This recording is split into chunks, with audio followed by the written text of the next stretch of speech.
So, we're back. You might have missed a little bit there, but don't worry because we are coming into the top 16 of the 3rd anniversary Master Duel Tournament. Again, duelists are competing for the right to represent Koseki Bijou and Team FUWAMOCO in the upcoming February 26th hololive X Yu-Gi-Oh! Master Duel 3rd anniversary collab event. We went down for just a second, but you don't have to worry about anything because we didn't miss any duels. Those duels are starting now. So we're going to take another famous duelist under our wing this time and show off Trishula TV from the beginning here. We got to see him. He was our first featured match from yesterday, but now we are good.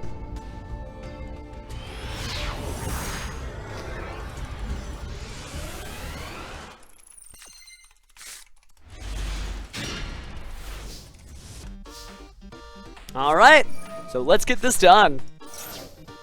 And welcome back for everybody. When we went down, stuff happens. Looks like it's just going to be 2 set and pass, though, from Trishula. Rocking up the Trishula sleeves to represent their own name.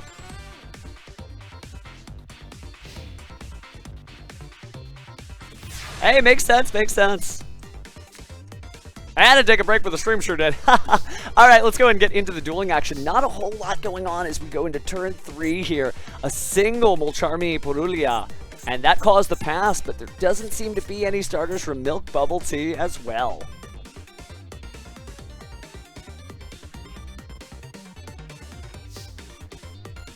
Okay.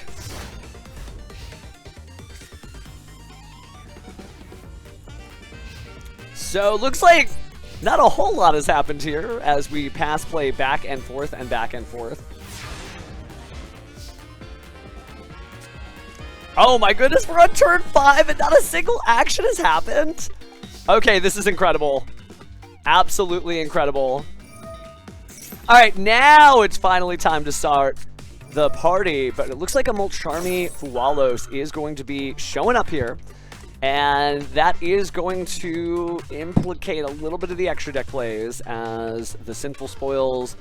Well, they might summon from the extra deck just a little bit, right? That Hololive is actually going to be backed up by a Molcharmi Fuwalos getting banished from the graveyard with Called by the Grave. So no effects, nothing to worry about, and still getting to chain Wanted Seeker of Sinful Spoils to make sure you're using the Hololive to send that card to the graveyard and get the most interaction you possibly can, the most bounce of the ounce for your deck. Good stuff, good stuff. All right, so now let's put this all together. The Called by the Grave is going to negate the Molcharmi Fuwalos. The Hallowed Azamina, of course, is going to be fusion summoning off that 1-card fusion spell. And we got to add Diabellstar off of the Wanted Seeker of Sinful Spoils. So just really good stuff across the board. And so the one we're going for is Mu Archilago. Looks like we're going to be setting up some additional plays, not really worried about anything like an Ilya Sylvia, especially when you've already gotten rid of the Fuwalos. There's not really anything else to worry about except maybe another Fuwalos. And when your opponent's shown you that they've got like not 1 but 2 Molcharmis and not much else, this might be the time to go ahead and strike and seize the moment. But let's see what they got.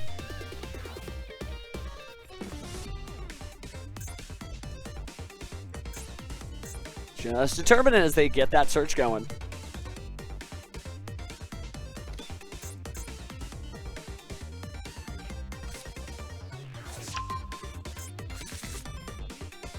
All right, so adding the Wanted, or excuse me, adding the original Simple Spoil Snake Eye there. Feels like Wanted, right? It's a card you always want and what Diabellstar is very well known for. But now we're kind of getting to the thick of it. Remember, it's the top 16 here. Are going to go ahead and discard the Effect Veiler to bring out Diabellstar the Black Witch.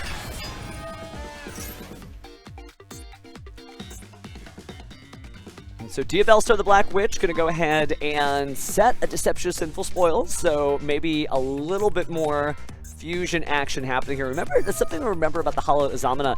The effect where you recycle it is once per turn, but the actual fusion summon effect is not. So you really don't need many copies of it. You can just keep recycling the same copy and then fuse and fuse like you took the Slifer Slacker class at Duel Academy.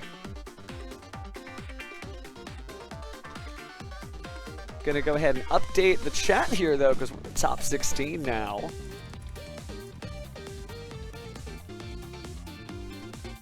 So far, not too bad. If you're looking for just a stat sheet of what happened, there are 16 players.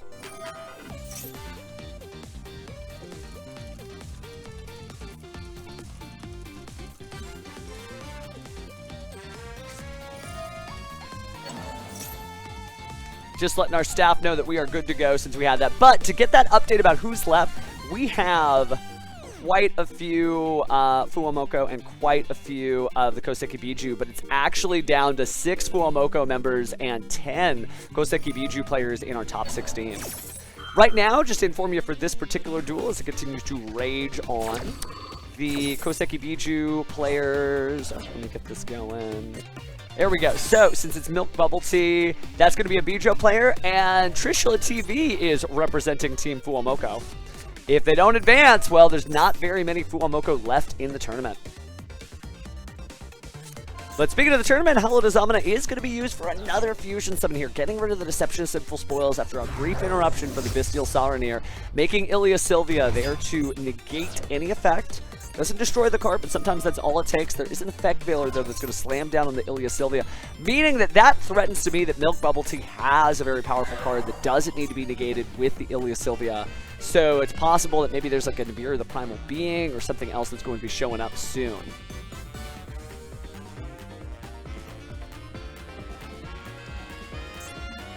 Alright, well, nothing too crazy here. Taking a look at the bracket update to see if we have anything for top 8. We don't yet. Tournament's just getting started, so for time purposes, just so you know, we've got 45 minutes, of course, for this round. So it'll end at 12:40 local time for me down here in Dallas, but basically 40 minutes past the hour. Speaking of past the hour, it is time for Fiendsmith's Requiem to show up, and no, it's not, because it's going to be stopped by an Ash Blossom and Joyous Spring. Ash Blossom and Joyous Spring, obviously a very powerful card there, brings us back to live play here. Really, just learning to deal with the Fiendsmith's Requiem is probably your best way of coping with these Fiendsmith's decks. We've seen how powerful they are, but they're not invulnerable. But that's interesting. We're seeing the normal summon and an effect veiler here. It's going to be linked off for a Link 1. And that's going to be Link Karibo. Showcasing there's probably some other Link 1 monsters hiding around in this deck. There's the level 1 Link 1 path. So original Sinful Spoil is going to go ahead and send that Link Karibo to the graveyard, which is huge, because now if there's anything like an infinite impermanence or the like, you can use that Link Karibo to go ahead and dodge, tributing the Snake Eye Ash and making sure that its effect is able to be used. Alright, well, speaking of undercover agents here, we do have Snake Eyes Poplar jumping out from under the cover of the deck, using its effect to special summon itself, and then grab the Divine Temple of the Snake Eye. That'll be activated immediately here. And I think we're going to go ahead and grab maybe a Snake Eye. Ooh, a Dia Bellstar, actually. So it could be used to go ahead and move itself forward, especially once the Snake Eye Ash is sent to the graveyard here. So Snake Eye Ash being used for Snake Eye Oak. Snake Eye Oak, of course, going to go ahead and target a level 1 fire monster. So Snake Eye Ash, bring yourself back from the ashes. And maybe after this, we'll see the Flambird Dragon using the effect of the Snake Eye Oak. But there's a lot of different directions you can go, and that's why this particular combination of cards was so popular during the NA and EU WCQs, the World Championship qualifiers last year, when these cards just physically came out and people were, well, loading them in their deck boxes, not their dual discs. Because you really can be like, I'm going to play a little bit of Fire King, I'm going to play a little bit of Snake, I'll do a little bit of Azamina now, but then you could also be like, you know what, Fiendsmith time. And speaking of which, we're going to borrow something from our opponent here with Hida, the Fire Charmer Ablaze, after also using the Snake Eye Poplar to play Snake Eye Dia Bellstar in the Spell and Trap Zone. And again, that's what's so cool. I'll play a little bit of this, I'll play a little bit of that. So now we put Poplar in the Spell and Trap Zone with the effect of Snake Eyes Dia Bellstar, moving that powerful giant spellcaster into the forefront of the field, and then using finally the Snake Eye Oak. That's what makes this deck dangerous.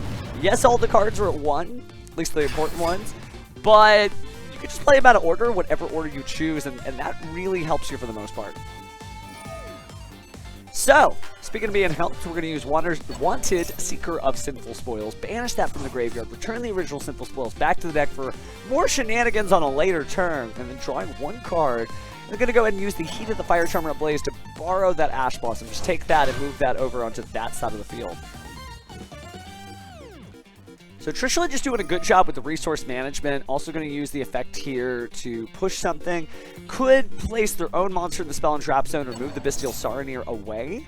But it looks like they actually want to use the Ilia Sylvia and special summon that during some turn.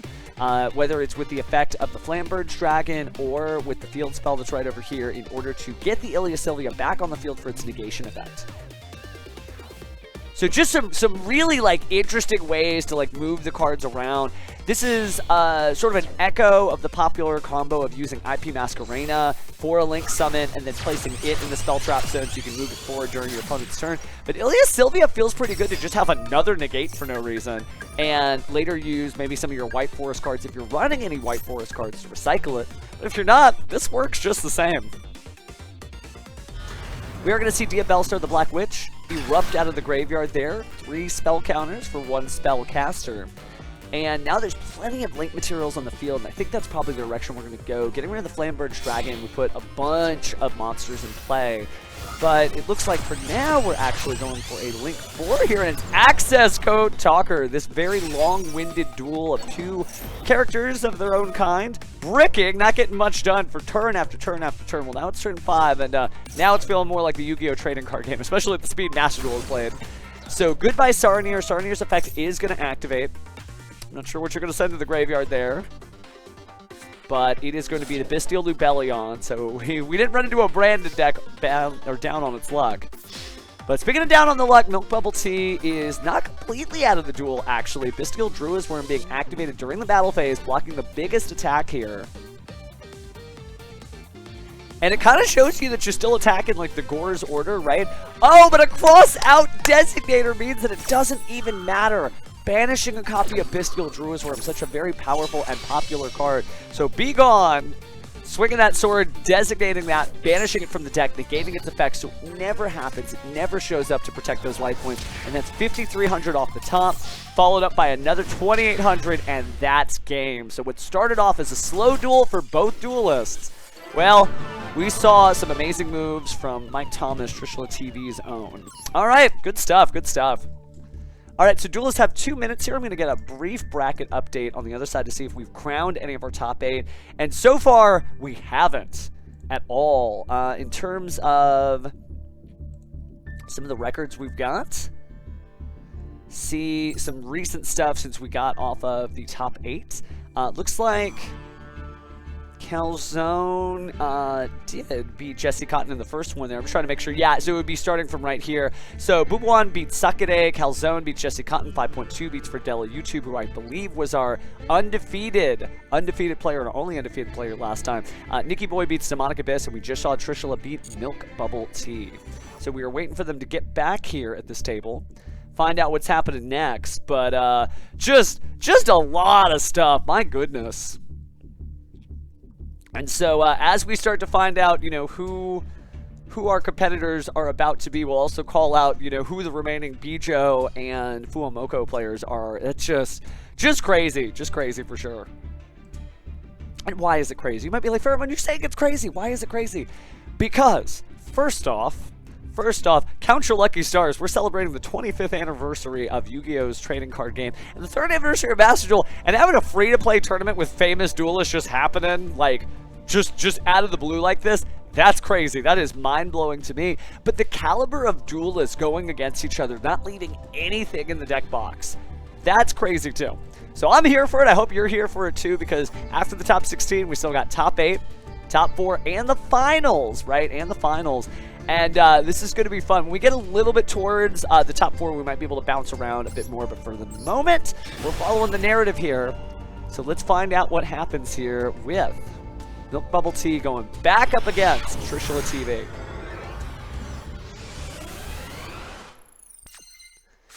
All right. They've drawn their cards. They're both representing.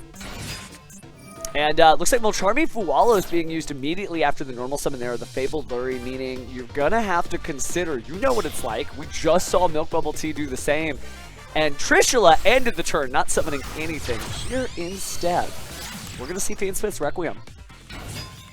Well, that's one draw replacing the Molcharmi Fuwalos. Do you go any further than that?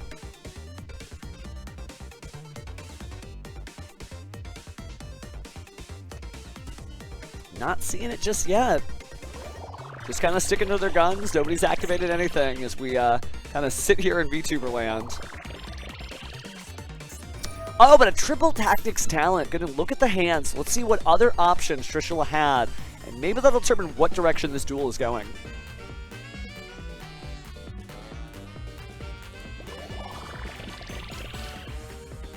Alright, here we go. Let's reveal the hand.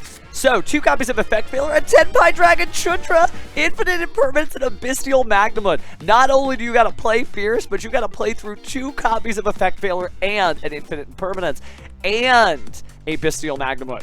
That is 4 points of interaction, and a Tenpai Dragon Chundra is all the game plan you need. So they are going to go ahead and get rid of the Bestial Magnamon, knowing they've got to play through the Effect Failures, so just hopefully the rest, just do what you got to do. My goodness. Okay, so Triple Tactics Thrust is being activated next. Do you set Dimensional Barrier? Call Synchro? No, it's going to be Bonfire. There's no monsters controlled on the other side, so that card cannot be activated right now. And that's going to be set, another card, and just ending from there. So, focused more on the game plan, because again, you don't really have a lot you could do, but the Tenpai Dragon Chundra is still pretty scary. That is going to be enough, so we're going to see Infinite Permanence try to clock. Faint's Requiem, sort of forcing it to change. Do you do it now, or do you do it later? You let it live. Okay.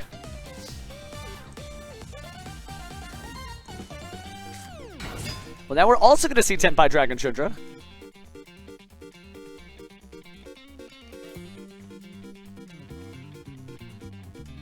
Alright, Tenpai Dragon Chundra.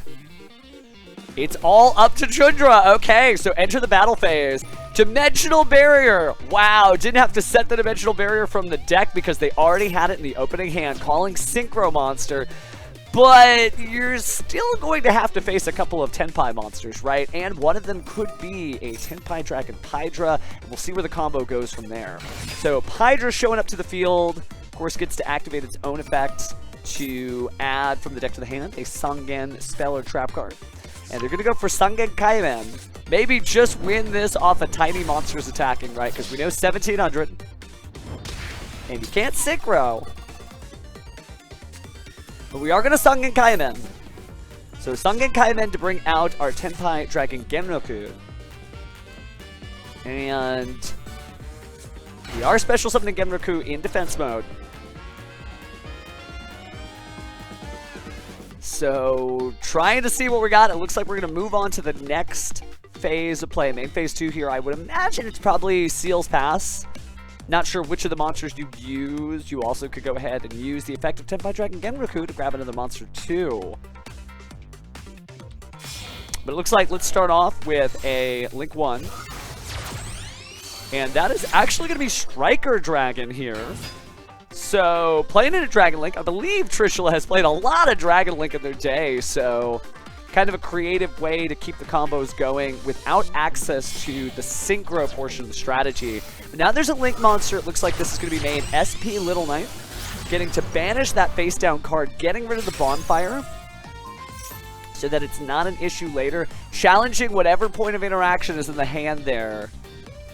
What shall Milk Bubble Tea do? Is it worth it? Looks like they decided to hold on to whatever they had. Keep that for next turn.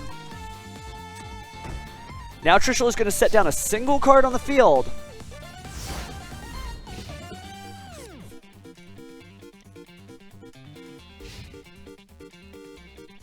And now this is where Milk Bubble Tea really has to show how much sugar they've been storing up in their reserves.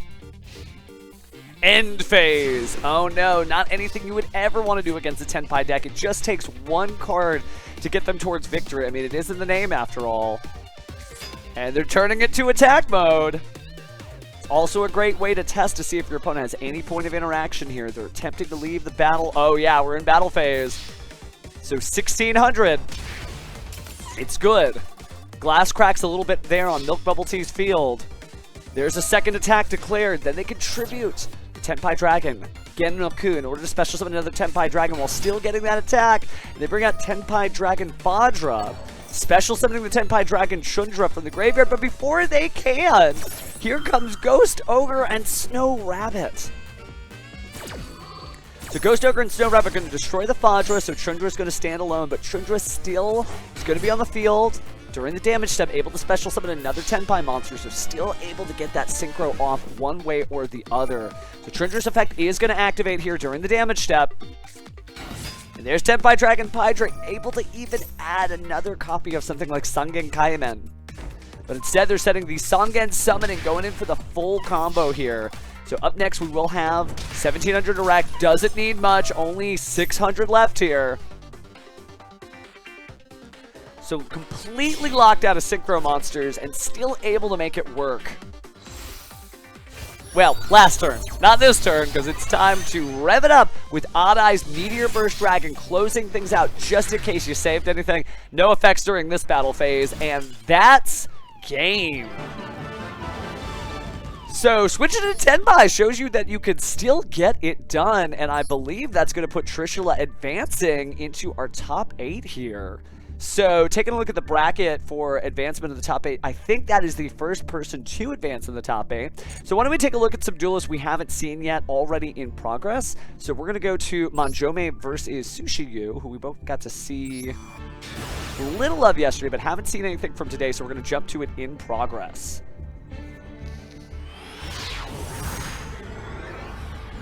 All right, back on in. What? Barrier statues over on Manjome! Barrier statue of Drought! Barrier statue of Torrent! Nothing but water monsters, except nothing but earth monsters, meaning nothing but nothing. Clockwork Knight! Dimensional Fissure! Oh my goodness! Just barrier statue beatdown! You cannot survive time-tearing Morganite! Wow, I wish I could have seen this one from the start, but oh my goodness, I see how Manjome has clawed their way off their side of the island back to the Duel Academy that they know so well. Manjome being the Japanese name of Chaz Princeton, by the way, if you catch me making Duel Academy jokes. But just ripping through the opponent with barrier statues. Okay. Well, this is going to be the tournament of all time. My goodness, what a incredible finish. I know exactly how that duel dragged out. Wow, okay. Well, let's go ahead and take a look at this one too, as we're just trying to catch up just to see some stuff. But wow, by the way, you mean sheep. It's not you, like I don't like stuff. It's you, like sheep. So they're playing some Yu-Gi-Oh! Meanwhile, over in this part of our top 16 bracket, looks like we are fairly at the beginning of a powerful Infernoble Knight combo. We see that Astald and Renault are on the field, and they just added from the graveyard, excuse me, Astolfo and Renault, the Durendal. Now they're making 2 tails of the Noble Knights, Isolde there. So, yeah, this is, okay, the tournament just started, like fam, this is going to be quite a tournament. Wow. All right, getting back in on things. We are seeing the Isolde 2 Tails of the Noble Knights use its effect there. And let's see what we get. Sending 4 equip spells, but Infinite Impermanence is going to stop it, so hopefully those equip spells have some powerful graveyard effects. Of course, the one thing we have is the lock. Remember that whenever you can't bring that, when you bring the monster out, you can't do what it does. No photon jumpers right now. Love how the music is picking up. Since we did bring out an ace monster, we got Noble Knights of the Round Table. So we'll use the effect of Durendal there to equip. It could equip to any monster and then use its effect to get its search. But it looks like we're not going to do that just yet. That might be it. Oh no. Okay, so we're going to use the effect during the end to send a Noble Knight card from the deck to the graveyard. And that Noble Knight card shall be... Wait to see what we get. Okay, the Noble Knight card they sent was Roland, who will immediately activate its effect. Barrier Statue Beatdown is in this tournament. Was that the qualifying round for you? No, there's still. Oh yeah, Manjome won with Barrier Statue Beatdown, so now we've got that. We've also have Trishula, TV advancing, and Sakura. I'm gonna go ahead and post, as always, copy of the bracket there so you know what it is you're looking for, but oh my goodness. Alright, so now we got Divine Temple the Snake Eye.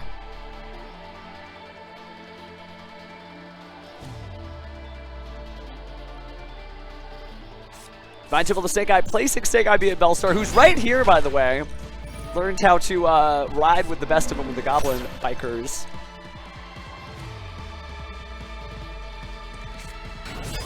Now we're going to see Snake Eye Ash, speaking of the Bellstar storyline. Looks like we got one Bijou that advanced into the top 8 and one FUWAMOCO that advanced to the top 8. But now it's 2 and 2.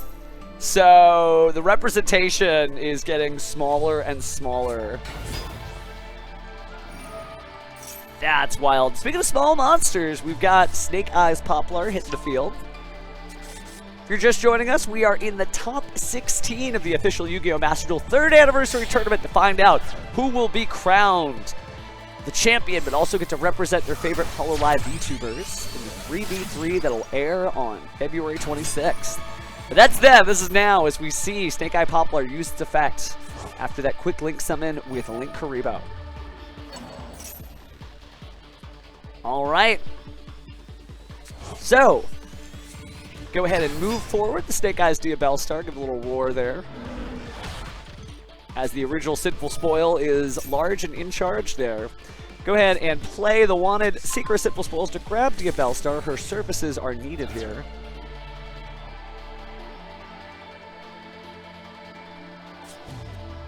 And now going to go ahead and send Poplar to the graveyard for Bellstar, the Black Witch.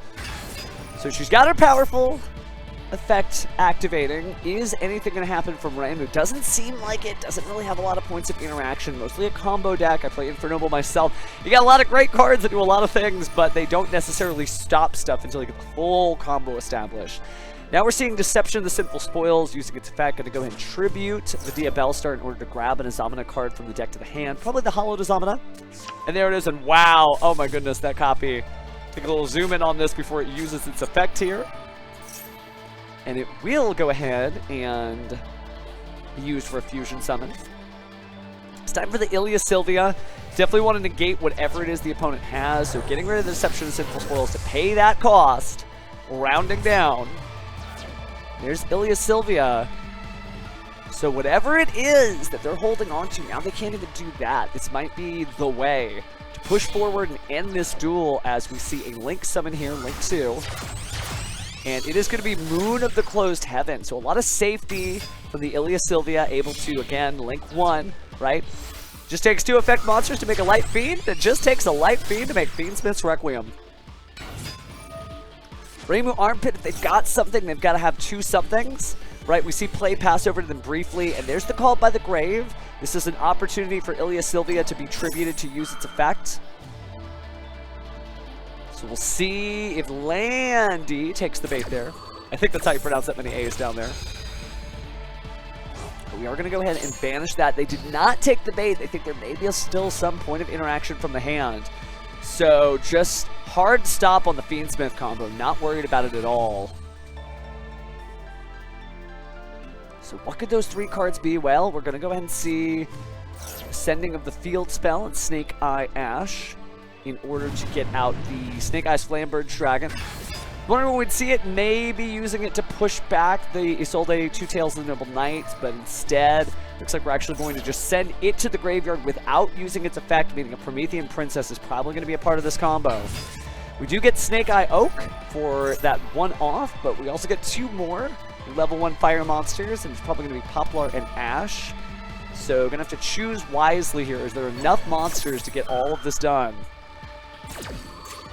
Because there are, yeah, Oak, Ash, and Poplar are about to hit the Spell and Trap Zone and Monster Zones respectively. So there's our Poplar. And there's our Ash. So now 5 monsters, including in the gate of any card effect. Feeling pretty good. You're cheering for Landy. Landy, of course, representing Team FUWAMOCO, and one of the only FUWAMOCO people left in the tournament, because we did lose one. Yeah, we lost Sushi Yu when Manjome advanced, so there's very few Bao Baos left to bark it up. Promethean Princess was on the agenda here. Remember, it's protected from destruction because of the effect of the IP Masquerena. Probably not going to come up that much, but we are going to see Flambird Dragon brought back out. And I imagine the Flambird Dragon uses its effect here. Kind of the standard combo that we saw. It's really good. Nothing wrong with standard, right? Just because you see something a couple of times doesn't mean it should be stopped. But we also see the Rendall go into the graveyard there as the Assault is placed in the spell and trap zone. Just sticking with what we have here. 1900 attacking directly. Play passing back over to Reimu Armpit. Has to make a decision. It did have something. It's Photon Jumper. When the opponent declares an attack, activate the effect, skip your next battle phase, and special summon the monster. But Ilia Sylvia was there for a reason. Now, there is a huge life point differential here, though, so it's only going to be about 6,600 attack maximum, unless there's some quick effect that comes up. So there's the 27. Now we're seeing our Sky Striker ace, Ray, sort of pop through the field there. Here's another one. 1,400 life points left. Reimu Armpit manages to survive, triggering off the Azamina, Ilia Sylvia's effect to negate, but robbing Landy of the last few life points that they were able to claim. The 1,400 life points, you only need 1 life point left. You pay Solemn Judgment all the way down to zeros. You are fine. Top 8 is still squaring up. Looks like we've got 3 members of Bijou, if you're keeping track of the bracket. Sakure, Manjome, and Jesse Cotton have advanced, as well as from the other team, FUWAMOCO, Trishula, and Alfredella, but we're still trying to find out who the last of our top 8 will be. All right, drawing a card there from the Co-Link Nightmare Phoenix, the second time we've gotten to cast that on the tournament today. It still works, it's just good. Like, consider all those great Fire Link monsters pointing down and introduce them to your best friend, Nightmare Phoenix. But now it's all that preparation. You know that an Infernoble Knight could just combo and combo and combo. It just takes 1 card to just blow the whole field wide open. So Landy has to consider their options and is going to perform a Link Summon here. And it looks like it's going to be just in the heat of the Fire Charmer ablaze. Maybe trying to take combo pieces out of the graveyard of the opponent. So the Infernoble Knight Astolfo never makes it back because, again, you could banish the card from the graveyard to special summon the banish card during your second standby phase after the FX activation. And you can special summon a Fire Warrior monster that is banished or in your graveyard, so maybe just doesn't want that to happen. Speaking of stuff they don't want to happen, they don't want to miss an opportunity to get some additional resources there, so they're going to go ahead and use Wanted Seeker of Sinful Spoils, recycle the Deception of Sinful Spoils, and draw 1 card. So just good stuff from Landy, and now play passes back over to Reimu. This is Reimu's moment. Breakbeat drums just playing. And anti-spell fragrance against a spell-based combo deck. It resolves. Uh-oh. Uh-oh, this could be... Sun's getting real low. May not be able to pull the sword out of the stone if you can't see it. Anti-spell fragrance again. Both players must set spells before activating them. Let's see how this goes. Battle and Boxer uppercut. So we're going to uppercut her. It's a Fire Warrior. I mean, that's a way to get things started. It's going to try to add a Battle and Boxer monster or counter trap. You can't include counter. But it looks like instead, just going to go ahead and grab that Battle and Boxer Sparer. It's nice, right? If you're going to have a sparring partner on the field, try to make it exceed summon, maybe even get rid of that powerful... Ooh! But before we have anti-spell fragrance, check this out. The Immortal Phoenix Gearfried and a Royal Glossy Finish, by the way. Yeah, this is going to change things way up. We are going to see Maxi activate immediately because you do kind of have to be wary. That is a very powerful and good card. Had just a reign of terror in Yu-Gi-Oh! Duel Links and is the basis of a really great Fire Warrior deck in and of itself. But causing the draw there, Landy has play pass back over. Is there a face down that could be activated? Oh, actually, it is kind of underneath something. We're going to see the Promethean Princess blow up those 2 monsters. Hita, Fire Charmer Ablaze, the Immortal Phoenix Gearfried before an equipped spell could hit the field, even with its own effect. But now instead, we'll see the special summon of the Sparer. So 2 monsters on the field. Got to keep pushing forward. Just a back and forth duel, the likes of which we haven't really seen. We've seen some bricks, but we haven't seen like the simplified game state where both duelists are just kind of taking a chunk out of each other one time at a time. Battle and Boxer King Dempsey here, so we're going to do a little Dempsey roll for you boxing aficionados. I was going to try to, again, add something, but no it isn't. Effect Veiler there to stop it, and it looked like that was freshly drawn off of the Max C effect here. So, That'll be negated. Madeline Boxer Dempsey wasn't able to roll around that. Can't detach a material from the monster you control. You can activate it, but you aren't doing anything. Gonna set a card on the field, and Reimu Armpit passes their turn. Alright, this is Landy's opportunity to finish their plate with a technical knockout finish. About 10 minutes left on the clock, so no rush for either duelist. But we'll try that. Battle Boxer King Dempsey, again this time able to detach, and the opponent cannot target Battle Boxer monsters for the rest of the turn. So hopefully that'll help. Now Promethean Princess, eager to show that fire monsters from the extract, oh yeah, they are good. He's going to go and special summon a fire monster from the graveyard in the form of Snake Eyes Flamberge Dragon. And we just talked about Dempsey. Dempsey's literally dodging all that targeting. If you're getting a little camera sick, I understand, I'll stop. But that hopefully will keep the Flamberge Dragon from being able to push forward. But sometimes that doesn't matter if your monster's just bigger. So, after the Amphibious Swarm Ship Ambler Whale is Link summoned, we see the discarding there by Landy from the Fiendsmith Engraver, turning it to Fiendsmith's Tract.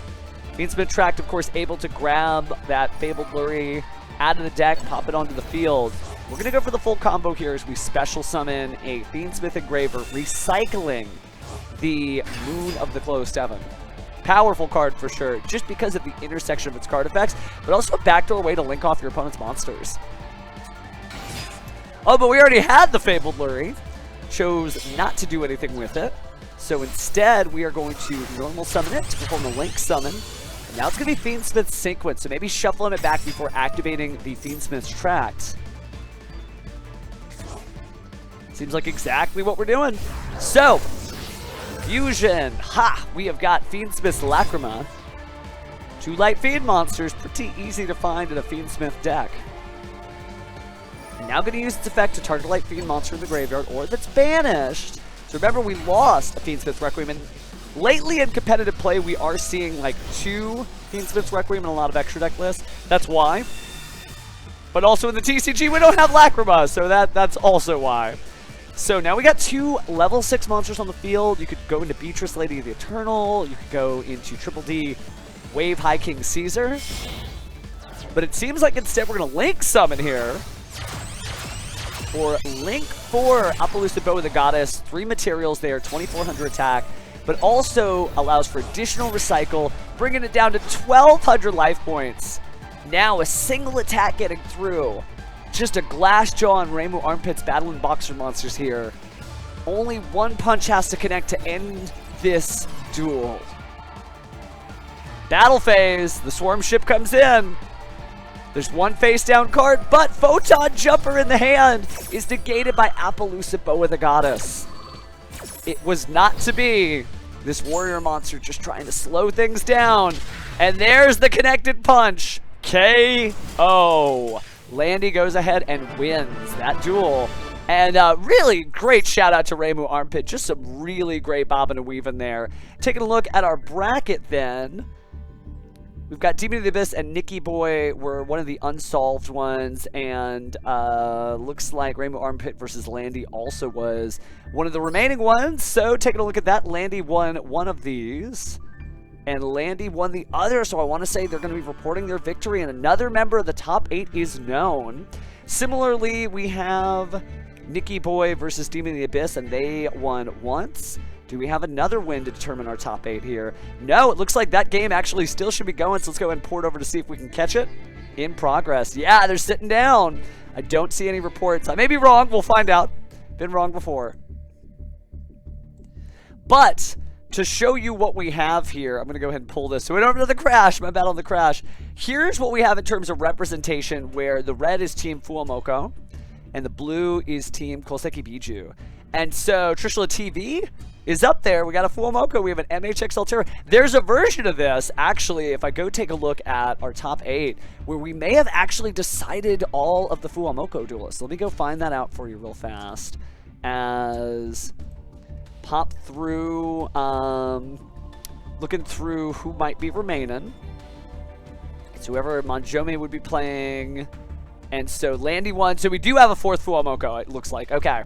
So, looks like our top 8 so far, and let me make sure you've got the up-to-date bracket in the chat there, is going to be Aphrodella versus Sakire, Landy versus Monjome. Jesse Cotton versus Trishula TV. That's going to be quite the match. I think we have to cast that one just because they're both World Championship competitors in the 2024 World Championship. And then MHX Alteru versus whoever it is that wins between Demon of the Abyss and then Nikki Boy there. So, looks like maybe we do have Nikki Boy winning over Demonic Abyss.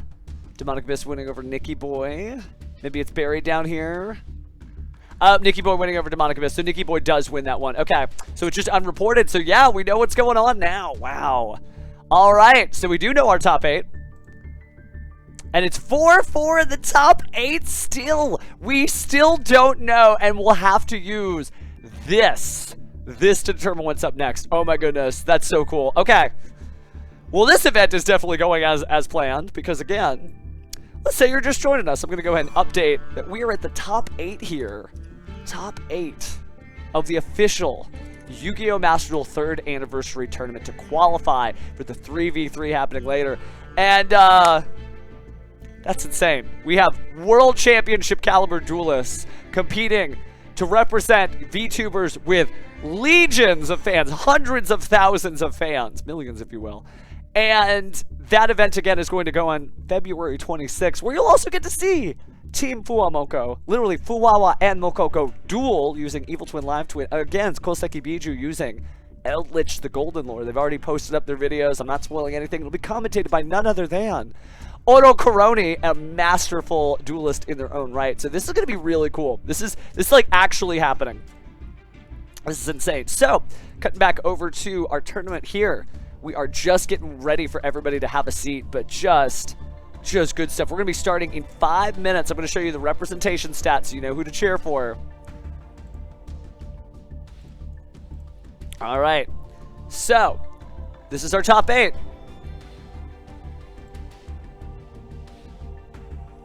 And there it is.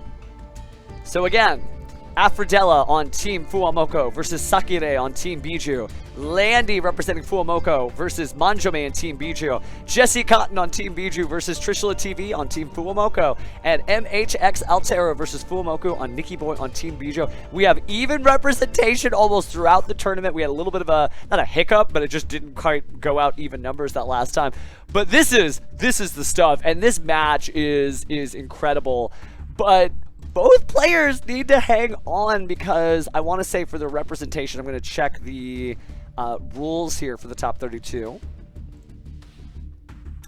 That it's the 3 best players. Determine who the top 3 best players are from each team. They're going to take the best players from the top cut. If some players are tied, the standings from Swiss round will be used. So here's an important thing. We can go to the Swiss round standings. We have those from yesterday. And I want to say Trishula TV had a 62% win ratio. And I think that might be the highest. Let me take a look then again at the graphic. So it's Aphrodella. I think Aphrodella is guaranteed. They have the highest tiebreaker. So they're not going away. After that, it'd be Landy. Landy has a lower tiebreaker. They were 13th yesterday. Let me go ahead and show you this. You'll just click standings on that team round 9. Go to round 9 and hit standings there. But yeah, that is just crazy. Okay, so I'm gonna make sure that I know the order of standings. I'm gonna type this out so we really have this down, just so we can kind of predict this out. It goes, Aphrodella is top. Yep. So Aphrodella for the Team FUWAMOCO standings. And then after that, it goes, I think Trishula. And then it goes Landy. And then it goes MHX Alteru. So that means that Alteru would have to win in order to qualify for the 3v3. Because that's the sort of, that's an important match, and we'll definitely try to tune in on that one too. Similarly, on the other side of the bracket here, since we've got just a second here before we start, Sakire is where? Okay, so there's Sakire. And then Jesse Cotton was number 2 in Swiss yesterday, so he doesn't have to worry about tiebreakers. Nikki Boy, and then the other one is Monjome. So looking at their tiebreakers as we go down here, it looks like Monjome was 21st, and then Sakire was 24th, And then Nikki Boy, can I just control F this? Was 22nd. Wow. That means Sakire has to win against Aphrodite in order to stay. So really the highlight matches, again, are going to be those two just to find out who makes it. So we'll check in on those when we can. But because you don't get Jessie Cotton versus Trishula TV every day, we definitely have to check that one out. Both, again, World Championship competitors. If you just, I know most of these stats just from having been around all of these events. But remember that Jessie Cotton, the winner of, you know, the World Championship this year, and also the champion of 6 YCSs. But let's go ahead and jump on in from the beginning because he is about to play against Mike Thomas, who is also a very well-known duelist with top 32 at YCS Niagara Falls last year, as well as making a good showing in the 2024 World Championship. Got 2nd place in the NAWCQ, right? Also got top 64 at the previous NAWCQ in 2023, so this will be a good one. Let's let the duelists go to work then.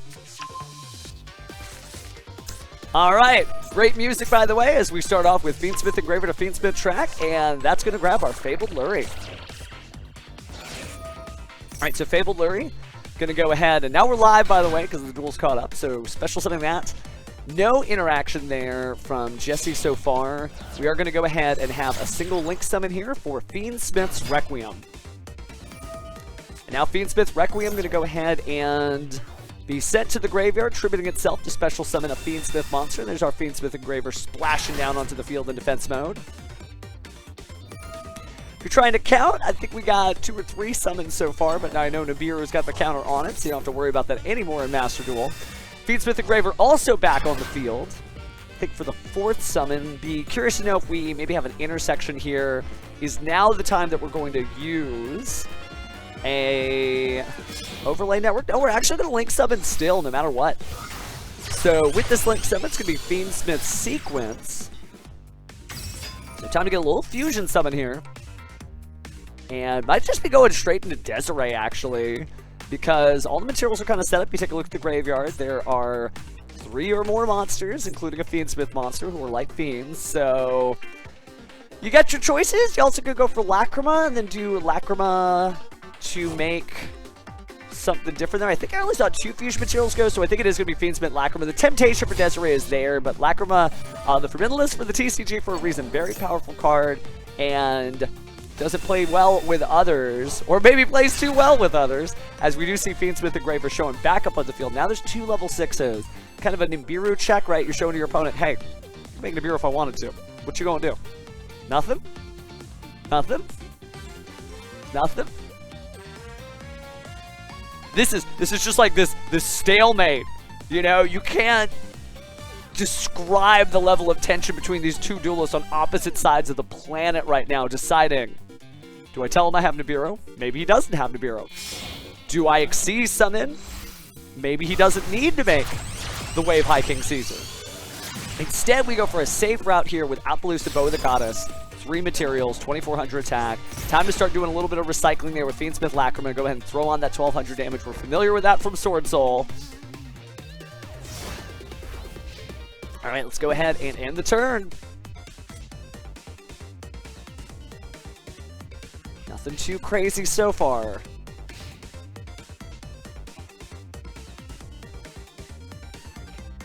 All right, draw for turn. Just that Appaloosa set card and nothing else. Jessie Cotton. We saw earlier in the tournament how just masterful he played through those 2 duels, and also was able to consider, you know, surrendering at the right time. So has a lot of experience. Certainly no pressure, probably in his home studio right now, just chilling like we are. But does have to make a move, and the Appaloosa Bow of the Goddess is going to make it a little difficult. So Bonfire, obviously a spell. Appaloosa has nothing to say there. So we're going to resolve that and grab the Snake Eyes Poplar. This is kind of a way to whittle down the Appaloosa Bow of the Goddess, right? Do you negate the Poplar's special summon? Yes. But that also means you only have 2 negation effects with Appaloosa left, right? Because it loses 800 attack each time. I'm both. Actually, if you check me in the Discord, I'm both a Pebble and a Ruffian. I ain't going to choose a side. I'm just the neutral arbiter here. We do have Fire King Courtier Volcanics being summoned to the field and hit with an effect failure, a different way to negate, and keeps that Appaloosa Bow of the Goddess a little bit stronger. Also, remember that Appaloosa is not limited to monster effects on the field like the effect failure is, so just great choices there. But yeah, I can rock and bow with the best of them. But I'm not Fuwawa and I'm not Mokoko, I'm just Pheromone. Alright, so VTuber hololive jokes aside, Fire King Courtier Volcanics staring down the Appaloosa by itself.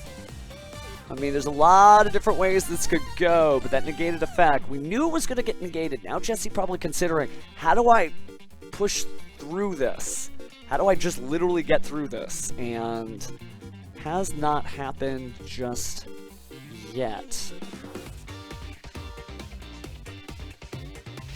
Alright, going to the battle phase. Gonna crash in, destroy it during the damage step. Great way to get around Appaloosa Bow of the Goddess again, because Yu-Gi-Oh! Judge Test, you just can't activate Bow of the Goddess's effect during that time because it doesn't negate both of these effects. So the Sacred Fire King Runix is going to be the ones that's negated, but you still get the Volcanic. So only possible just because of lining those two effects up with each other, right? And that's a great way. Chain blocking's the thing. And no Yu-Gi-Oh! Judge is needed here because of Yu-Gi-Oh! Master Duel.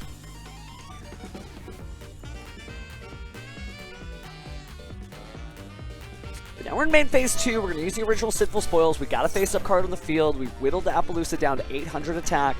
It only has one monster negation effect left.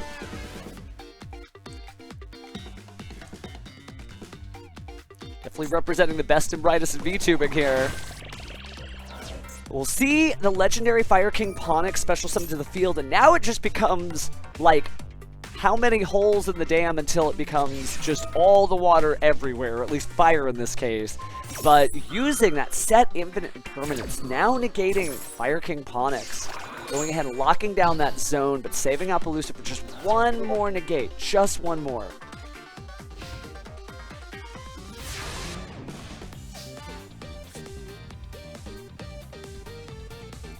And it looks like it's going to be 2 Bijous. And we'll know who the top 3 is. Good deal. So we'll be able to announce that.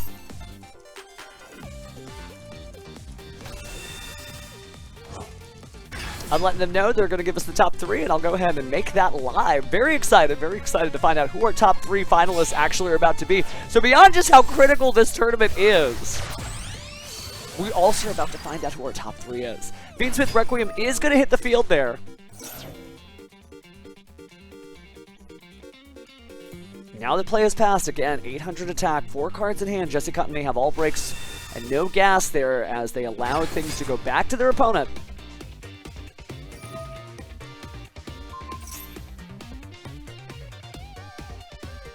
So Fiendsmith Engraver, of course, getting equipped. Gonna grab its backpack straps on and just be like, you know what? I don't need this Fiendsmith Requiem, and you don't need that legendary Fire King Ponix. Awfully tempting to get rid of that Appaloosa Bow of the Goddess, but it stands basically as a threat to Jesse Cotton. You know, hey, I can negate at least one of your effects. So Trishula TV just kind of hanging in here, trying to figure out what the next move is. They're protected, they're insulated because of the Bow of the Goddess. Unless maybe an infinite impermanence drops down, but I feel like we would have seen that by now. So we're going to summon Max Z, by the way. What is this, a Sprite deck? The level 2 insect monster is going to go ahead and link off there with Fiendsmith Engraver. Or a Fiendsmith Sequence. So now we use the Fiendsmith Sequence. Going to go ahead and immediately fusion summon here by shuffling in some important monsters here. Requiem and Engraver back to the deck for the Fiendsmith's Lacrima. And now Lacrima will use its effect. Going to go ahead and bring back Fiendsmith Engraver to the field. Oh, and Jesse Cotton conceding right there, knows that that's just a little too much, and there's too many different directions you can go to. So, let's take a quick look at some of the updates we've had since Nicky Boy was the last one. Looks like Landy has beat Monjome, Fredella has beat Sakire, Nicky Boy has beat Zalter, and Trishula just beat Jesse Cotton, but we don't have anyone advancing yet. Not yet, but we are down to the wire.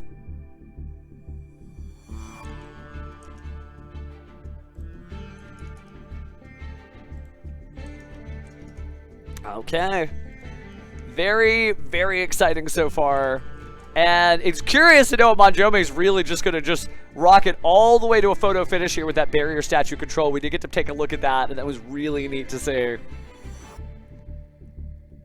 So yeah, so far so good. And again, we talked about the stats. Technically, Sakire has to win in order to make the 3v3. And equally, if I remember correctly, taking a look here at the list, Monjome... No, Monjome's on the other team. Okay. Monjome's on the other team. So I think for Team Bijou, it's either Sakire... Yeah, Sakure for Team Bijou. Okay, and then for the other one, I think it's MHX Alteru has to win in order to represent on the 3v3. Okay, but we're going to find out soon. Let's go ahead and jump into Spectate.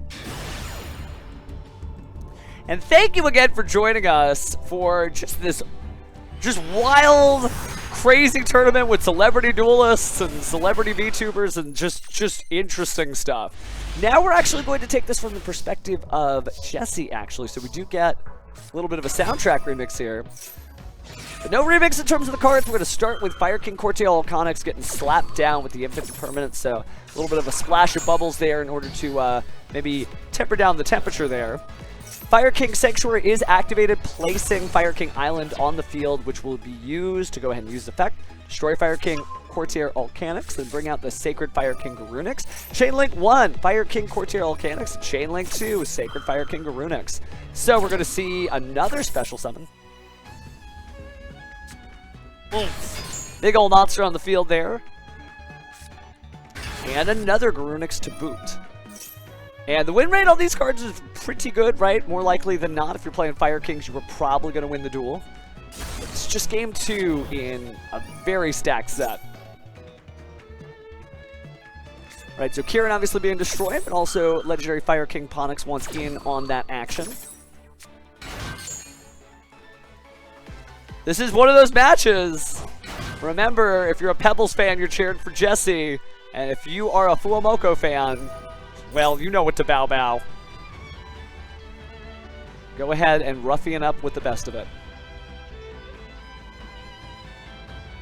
Jesse definitely trying to say Bibu later as he resolves the effect of the Ponix to grab a Fire King Skyburn out of the deck. Up next, looks like one more Link summon. And yeah, it's going to be the Salamangreat Sunlight Wolf. If you're wondering, how was he guessing that? Once you see the up-down arrows, you're like, okay, that's got to be Salamangreat Sunlight Wolf. And speaking of which, Link Karibo also here to be special summoned to one of the zones that Salamangreat Sunlight Wolf points to. And now we're also going to see Deception of the Sinful Spoils. Deception of the Sinful Spoils is going to be used to send that Link Karibo to the graveyard. Thank you for playing Link Karibo. And then Hallowed Azamina here to help us feel the power. Can you feel that power? Because I know I can, as we're going to fusion summon a Mu Archilago here, trying to bring out another Azamina card. Just push a little bit harder here with those bat wings. Just sort of flutter on into the field and then grab Wanted Seeker of Sinful Spoils. So Jesse just pretty much playing without any interruption here happening from Trishula's side.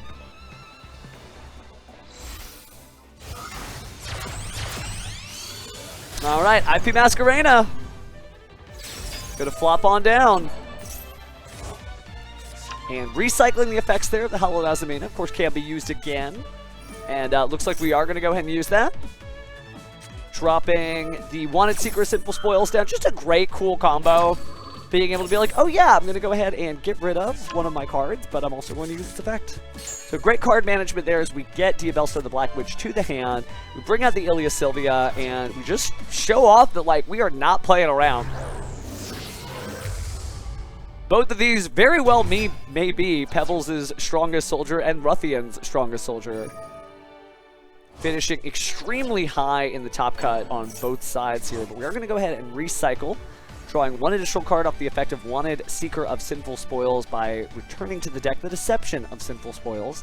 The field looks pretty good, right? You've got IP Masquerena for sure and the Ilia Sylvia, but you need to, like, put something else out, right? This feels like a a couple of appetizers, but no main course. What is it that's going to threaten Trishula into submission here as Jesse Cotton tries to press further?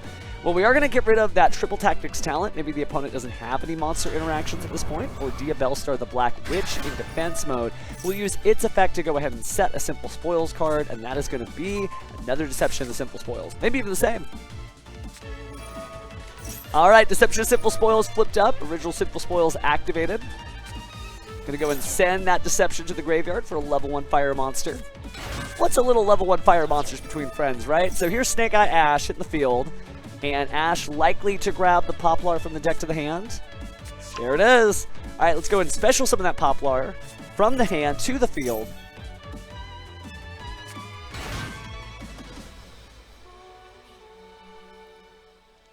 Now it is really kind of a custom combo here, right? You have so many cards, so many link materials, protection from the Ilya Sylvia. You can do whatever you want. But what does Jesse Cotton want to do? What does the world champion of Master Duel, along with Quantal and Ryan, what a team they make. But Jesse's on his own now, so he's making his own decisions as he performs a Link summon here. And now it's going to be a 3-material Appaloosa Bow of the Goddess. Crashing on down here. That'll be using the Poplar effect, place that the spell in Trap Zone. Snake Eye Ash going to grab that Poplar on the way down to special summon maybe the Snake Eye Flambird Dragon. Now we've seen Trishula come out of worse, but these are both, again, World Championship competitors. This is practice for them for the next World Championship. Alright, we do have Promethean Princess Bestower of Flames, Link summoned by Jesse. We're going to trigger off the effect of Snake Eye's Flambird Dragon, since it did go to the graveyard. That'll bring out 2 little level 1s, Snake Eye Ash, and Legendary Fire King Ponix. Alright, but then, there's more. So we have Promethean Princess. Going to go ahead and bring back Snake Eye's Flambird Dragon in defense mode. And then immediately Link summon that off for... Gonna be another Amphibious Swarmship Ambler Whale. And what a great collection of cards Jesse has, man. If you just love looking at Royals, they're everywhere in this deck. IP Masquerena being placed in the Spell Trap Zone by Flamberge. So really just everything you need, right? 4 negates, 1 quick Link summon, and a lot of like destruction over time with the Amphibious Swarmship Ambler Whale and the Promethean Princess Bestower of Flames. A little bit of protection there from the interaction with Fire King Sanctuary, just in case they try to go with the Fire King Island getting destroyed. And we have seen that a little bit, right, with like things like Nightmare Phoenix.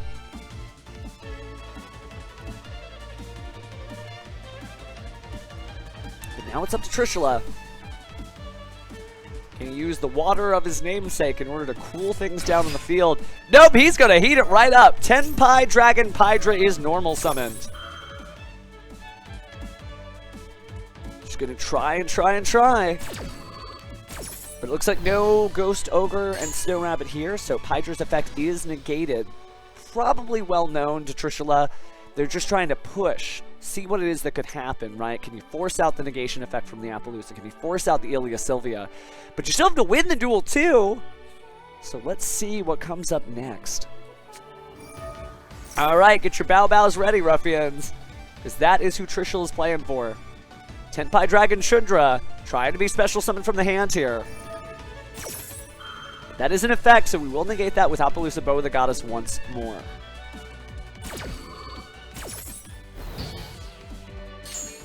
Alright, Tenpai Dragon Shundra, we're gonna go back to the hand here. Maybe there's a Sangen Kaiman we don't know about. Hey, everybody in the chat, make some noise for your favorite players, because again, this is really just a taste of what that 3v3 could look like, because either one of these duelists is likely to qualify. Alright, so IP Masquerena showing up to the field, jumping out because of the effect of the Snake Eyes Flambird Dragon. And now immediately going to be performing a Link summon here. Won't be able to fully take advantage of the Snake Eyes Flambird Dragon's effect, but is going to make an SP Little Knight that won't be able to be destroyed by card effects. Was used with an extra deck monster, so does banish the Tenpai Dragon Pydra. Alright, here's the battle phase. Plenty of stats there. But there's the Sangen Kaiben. Here to try to just get this done one way or the other. Alright, Tenpai Dragon Genroku is added to the hand. Probably going to special summon the Chundra, I would imagine. Then you can use the effect of Tenpai Dragon Genroku in order to special summon itself and just keep things going. But it's going to be a little difficult here as you're trying to push and push forward. Because Jesse ain't done yet. We're going to see that Promethean Princess Bestower of Flames try to destroy the Amphibious Swarm Ship, Ambler Whale, and Tenpai Dragon Chundra. There's a chain of the Tenpai Dragon Genroku, but Appaloosa Bow the Goddess still had one little bit left in the tank. So Trishula surrenders, and we're going to Game 3.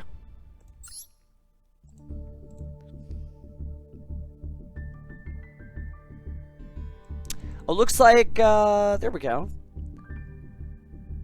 The first to be in the top 4 to represent Aphrodella secures their spot.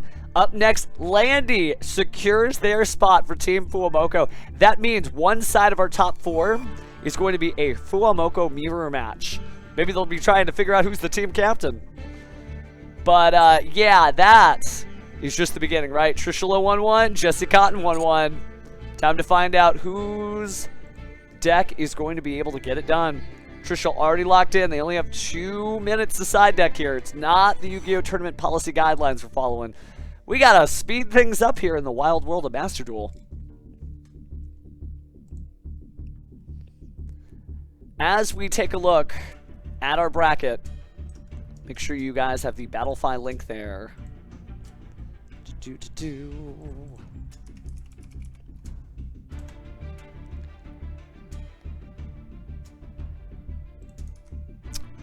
Where did I put that Battlefy link? Bracket, bracket, bracket, bracket.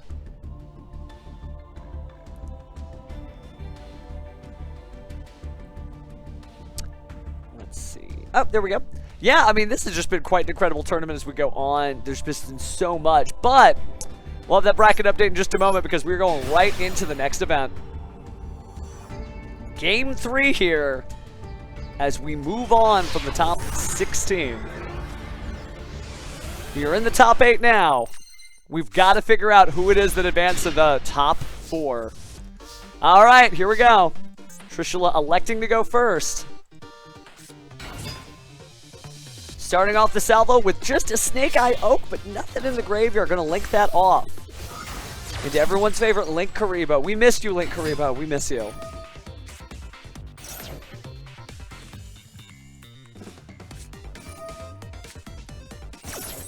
And there is the bracket link in the chat for everybody.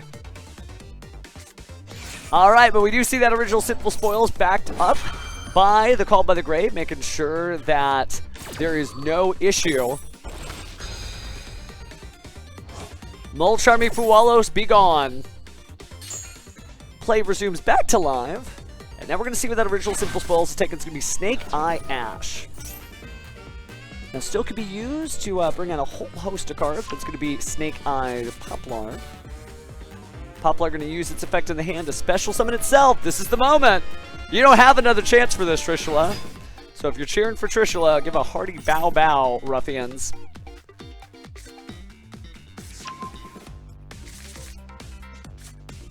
All right, Divine Temple the Snake Eye. Getting every piece of the puzzle here. Being able to play something in the Spell and Trap Zone, super helpful. Could be Snake Eyes Diabellstar. Could be a number of cards here. But it is going to be Snake Eyes Diabellstar, powering up those Snake Eye monsters, those little level 1 fires, to crucial 1100 attack boost. Sometimes that really will make the difference. We saw, you know, even when Trishula was locked out in previous play with the Tenpai deck, was able to just get it done by just attack, attack, attack, attack. I mean, monsters with attacks in the teens still can reduce life points. One battle at a time, right? But we are going to see the battle continue here as Snake Eyes Diabellstar is going to move itself forward by placing in the Spell Trap Zone that Snake Eye Oak. And that Oak could be super helpful later with the effect of the Divine Temple of the Snake Eye. If something gets summoned, it'd be so easy to pile on additional resources on Trishula's field. So playing very conservatively, really thinking into the future. I can't just win this duel, I also have to not lose this duel. Those are two different things.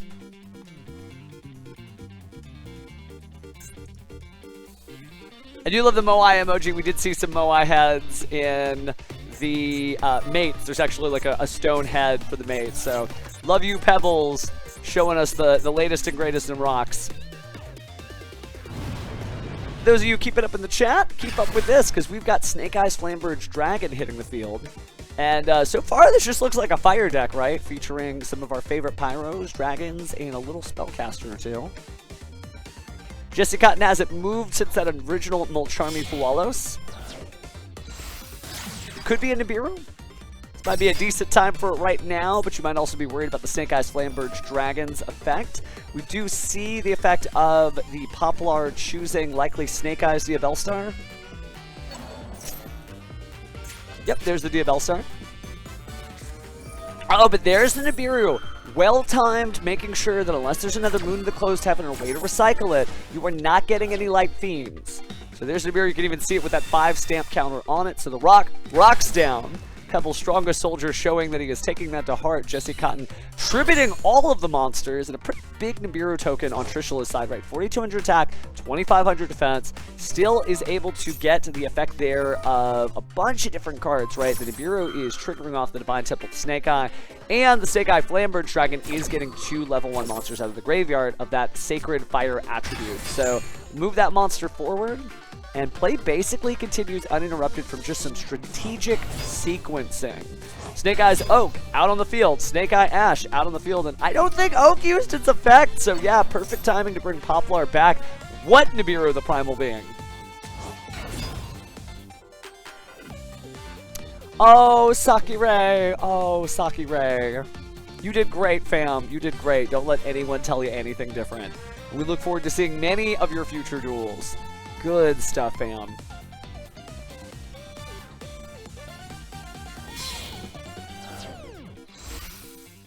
Does look like that means that Nikki Boy is also advanced, so we do have some Bijou in the top 4 representation as well, which means this is the last duel to find out if it's going to be all FUWAMOCO in the top, well, not all FUWAMOCO in the top cut, because there is still Nikki Boy.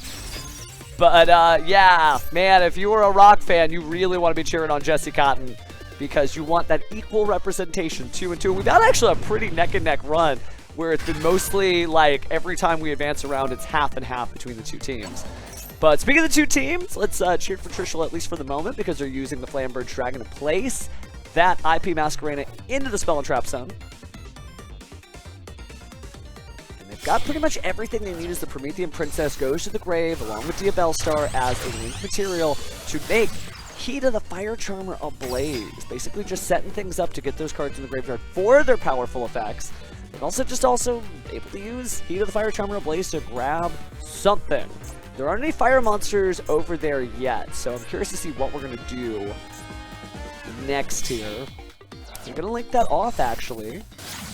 And that'll make Selene Queen of the Master Magician. So the Heat of the Fire Charmer ablaze was because of its spellcaster typing. That was the most exciting thing there. And gonna gain those counters, then remove those counters one by one to special summon a spellcaster. Unless Jesse has something to say about it. Looks like he passes player priority. So Snake Eyes Diabellstar back on the field here.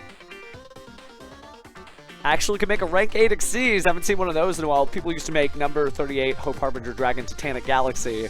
But no such Xyz summon here.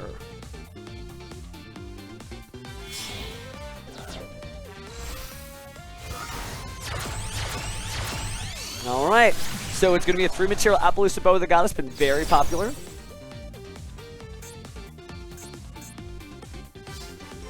And no such play afterwards. So really keeping it just back to basics as if this is July of 2024. We're playing Paper Yu-Gi-Oh, right? Because you've got your IP Masquerena who can be summoned off either the Divine Temple, the Snake Eye, or your Snake Eyes Flamberge Dragon. You also have 3 negation effects. Well, actually, it's going to be 2 negation effects on the Appaloosa Bow of the Goddess. And then whenever the 2 cards are in the hand. So just a standard, like, wait and be ready. And they do something, negate. And they do something, special summon. But we'll see if Trishula is able to navigate all those pieces of the board successfully. Going right into the battle phase, actually. Going to use Nibiru the Primal Being to attack the Appaloosa Bow of the Goddess. Doesn't seem like we want to do anything here. Maybe just take 1400 directly on the cheek. This is a question. What do you answer, Trishula? Well, the answer's nothing here. So going to go ahead and force that Appaloosa to go to the grave, get a little bit of life point damage as we get kind of into the clock here, but I'm going to double check to make sure we're not getting too close on time. Looks like it's going to be 25 minutes past the hour is when the clock will strike. So they've got effectively 15 minutes for this duel, so this is not going to go down to time, especially not at the speed that these two players are playing. Speaking of playing, we do have Snake Eye Ash hit the field, but it is going to get hit with the Effect Veiler. This is also a question, right? Do you chain? Now, it looks like you don't have to do much of that, because you're going to use the Fire King High Avatar Kieran to go ahead and try to destroy something. But hey, there's IP Masquerena, so ooh, we got ourselves a chain. I think we're going to have to undo all this. So, IP Masquerena, Link Summon using Flamberge Dragon to Link Summon out an SP Little Knight using the Sacred Material of a monster from the extra deck. So we'll get a banish soon.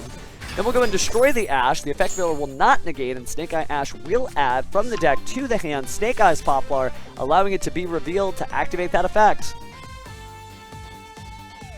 Do we see its shining face? Well, not just yet.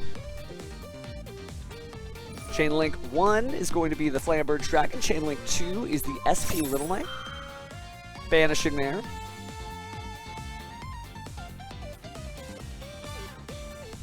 And Jesse Cotton considering, do I special summon or not?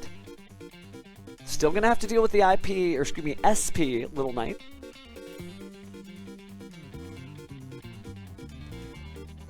This is down to the wire, but definitely gonna use the Poplar effect.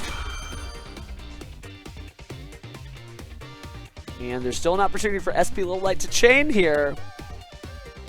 That'd be the last monster guarding Trishula's life points. With only 1,600 life points, 6,600 life points, and a little bit left there. Just one card in hand. Got to be careful. But let's go ahead and repopulate those resources. Flamberge resolves, getting Snake Eye Oak and Snake Eyes Poplar. Now in a new chain link, Snake Eyes Poplar from Jesse Cotton will activate. Snake Eyes Oak will activate from Trishula's side. Gonna go and target that Snake Eye Ash. And the Promethean Princess also going to be used, destroying Poplar and Nibiru the Primal Being. Not trying to do any favors by placing that in the Spell and Trap Zone. And also Link Karibo is going to be used, tributing the Snake Eyes Poplar. You'll probably see that in a second too, because it can pop itself back out of the graveyard into the Spell and Trap Zone as a continuous spell. So both players just doing a great job of moving all the resources all over the place. And Promethean Princess back on the field. Grabbing the Snake Eye Ash back to the hand, did not decide to special summon it, using that as a combo extender, really combo starter for next turn. We're going to see Original Sinful Spoils added from the deck to the hand. And now Poplar's effect is going to activate. This is almost like a chance to try to beat out the Snake Eyes Poplar being on field face up for the use of Original Sinful Spoils as sending that card away for cost. But it just means it's going to show up again too, so you got to be very careful here. Instead though, before we see any activations, that question will never be asked, because we're going to get Link Karibo out, allowing for the dodging of those powerful effects. So then we'll see Snake Eyes Poplar activate its effect, targeting Poplar itself to place in the Spell and Trap Zone. Making sure we're not missing any news here, but it looks like this is the only duel left for the top 8 to determine the top 4, so all eyes on us. Alright, Jesse's still considering options here.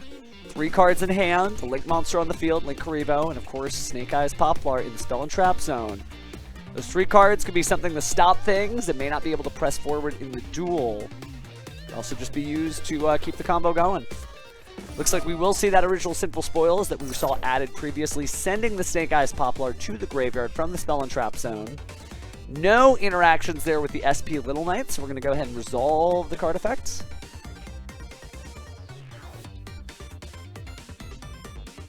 So Jesse, got to make the choice carefully here. You're in top 8 of this tournament. Do you make it to top 4?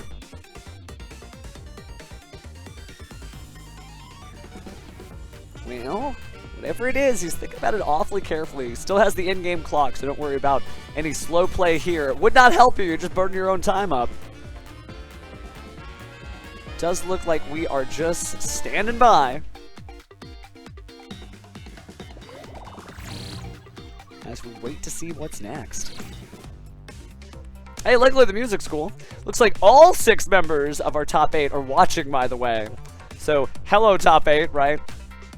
As they wait to see who advances here in this duel. And there must be a difficult option, I suppose, since we haven't seen Snake Eye.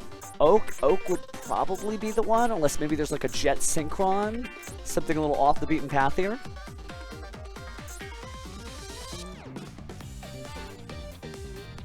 Double checking to make sure we're still online. No, we are. Connection's fine. It is going to be Snake Eye Oak. That is the combo line. So we're going to activate its effect here. Targeting that Snake Eye Ash. Now this is where SP Little Knight's going to happen. Targeting itself. And, wow, getting rid of the Promethean Princess Bestower of Flames, interestingly enough. Trying to save those particular monsters so that if you live to see another turn, you are well guarded.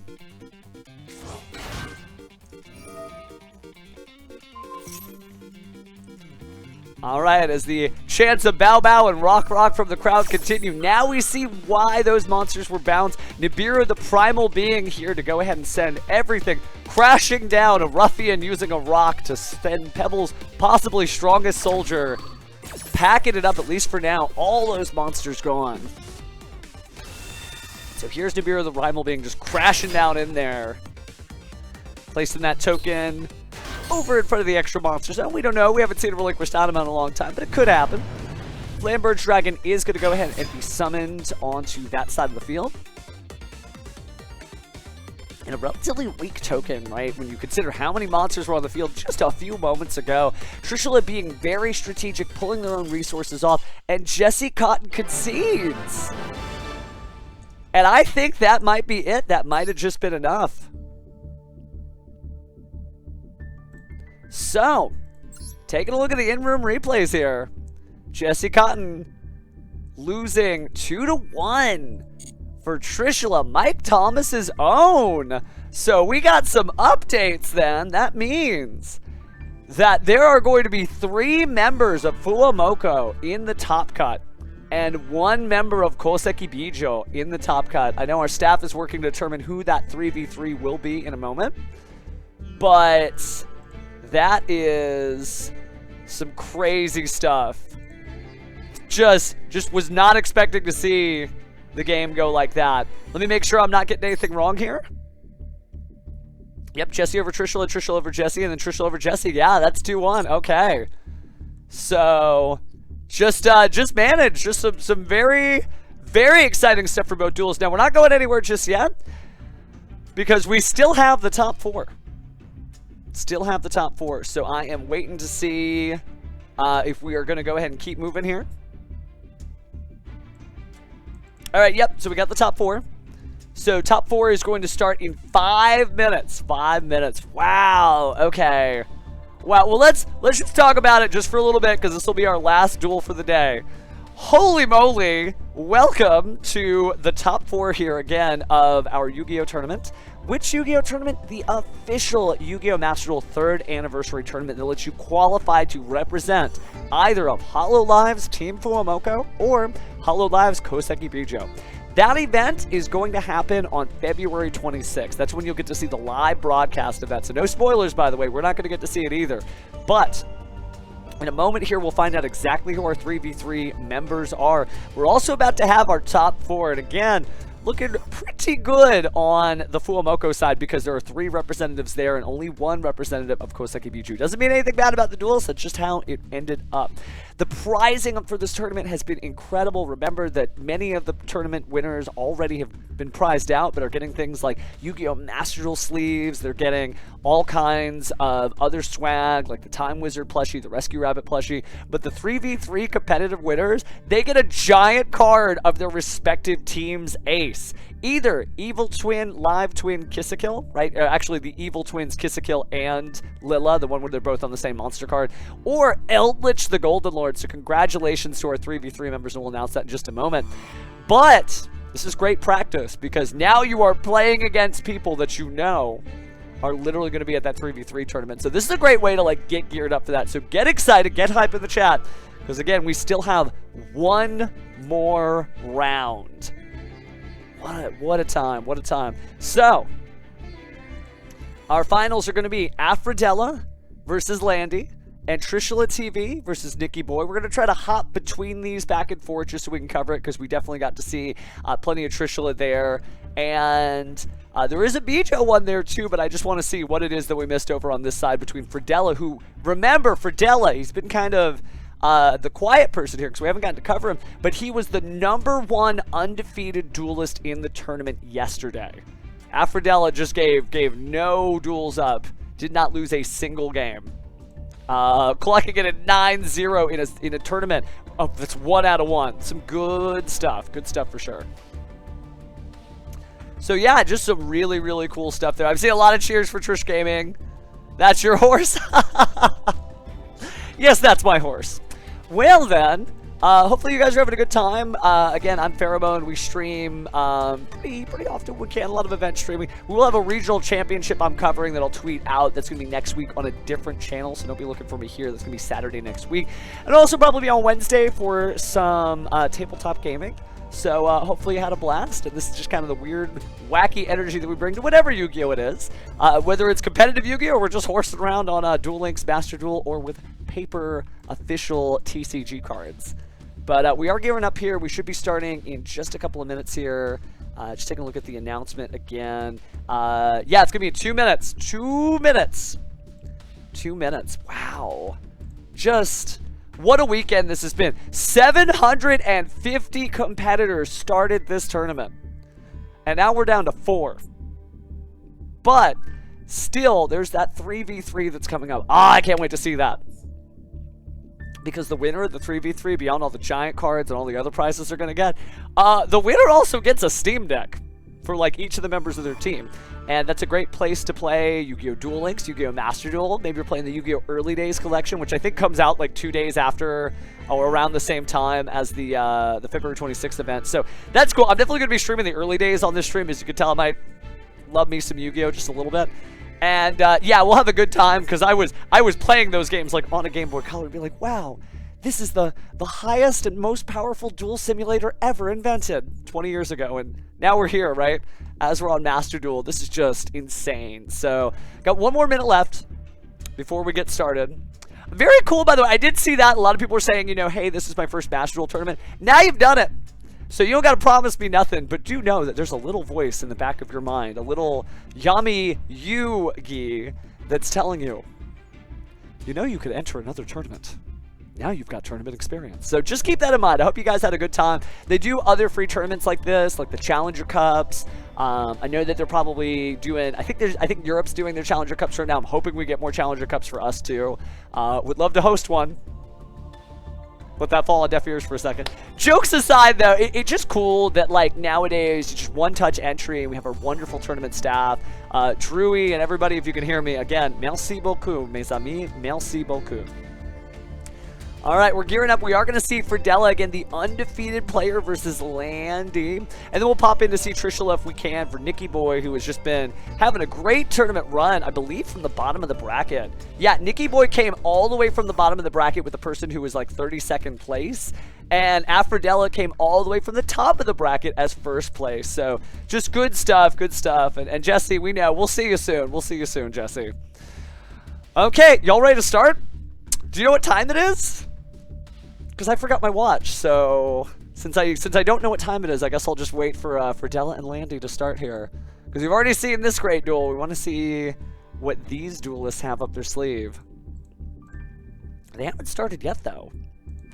Come on, maybe they don't know what time it is. Tell them, chat. Tell them. Just some insane stuff. Well, we might actually have to go check the other one out. Well, with no further ado, we'll pop back in on Aphrodella, but this one's good to go. So, yeah. It's, you know what time it is. You know what time it is. So let me get a little smaller here so that I'm not blocking the most fabulous time of all. It's time to duel. And wow, by the way, this is really important to know because this is actually the final between the last player representing Bijou facing one of the strongest players representing FUWAMOCO. And so let's get it done. It's Tenpai time. 2 set cards there, and Ash Blossom stopping that Tenpai Dragon Pydra. And I love that Nikki Boy is rocking out the gold and stuff. This is exactly what I hope the event looks like with the gold versus the VTubing field. Ugh, so cool. All right. By the way, I've got some 3v3 announcements. Your 3v3 is going to be Aphrodella, Trishula TV, and Landy versus Nikki Boy, Jesse Cotton, and Monjome. So this is almost a preview of February 26th as we literally get to see the last of this climactic battle. And well, since the other one wasn't ready, I guess this is the one we're going to be following.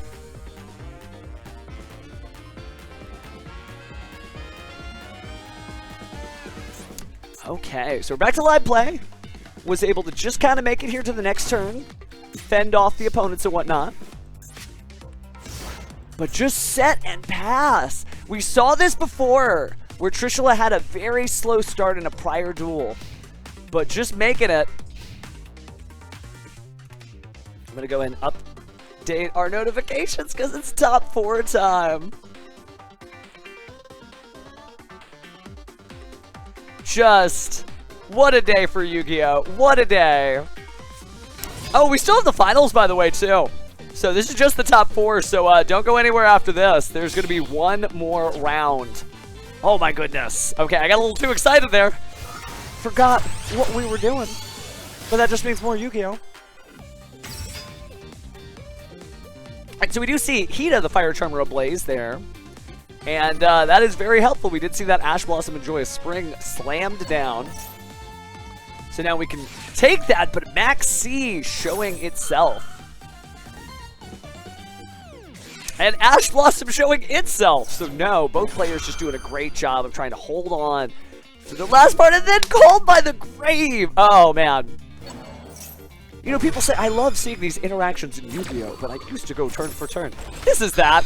This is literally that. It's just going a little bit more connected, right? We do get to Chain Link 4 pretty often. So, winding all that back, we just get to see Ash Blossom and the drawn card. Good old Max C getting it done. Alright, so we are going to battle phase. It was a Snake Eye Oak that was set, but not much else. Very simplified game state as Trishul only has those 3 cards. And looks like Nikki Boy is going to pass his turn. Remember, Nikki came from the very bottom of the bracket. I want to say, if I look at the standings from yesterday, actually 32nd place. And looking at round 9, looking at standings. Oh, no, okay, they did a little bit of a shuffle up. Okay, so good deal, good deal. But Aphrodella was the #1 seed. So that'll be something we have to check in on. But speaking of checking in on, Halida Zamana being used there to send Deception of the Sinful Spoils for a fusion summon. And we're getting Muar Shilago as we go for some fierce finding of friendly Azamana or Sinful Spoil cards from the decks. But not this time. Looks like Effect Veiler being dropped down by Nikki Boy. He is down but not out until Crossout Designator. Neither player giving an inch. Okay, looks like maybe there were some connection issues. Thank you for the update there if they just started their duel. But that's okay. We got this one. It's been plenty exciting as the Effect Veiler goes into Gates, but Crossout Designator going to banish that Effect Veiler. So, since you used double Effect Veiler there, definitely more bounce of the outs. What a chain, by the way. Effect Veiler, Effect Veiler, Effect Veiler, Effect Veiler.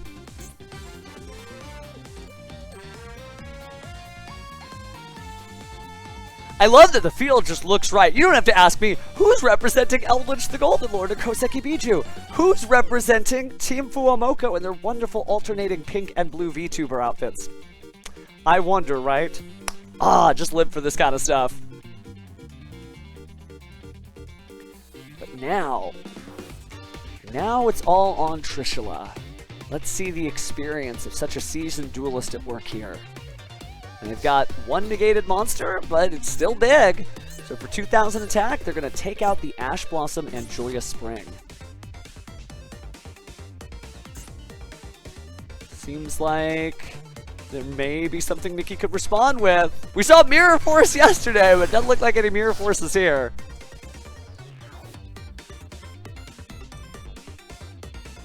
I'm with you on the dancing emoji for those of you in the chat, because this song is just... Could listen to this forever.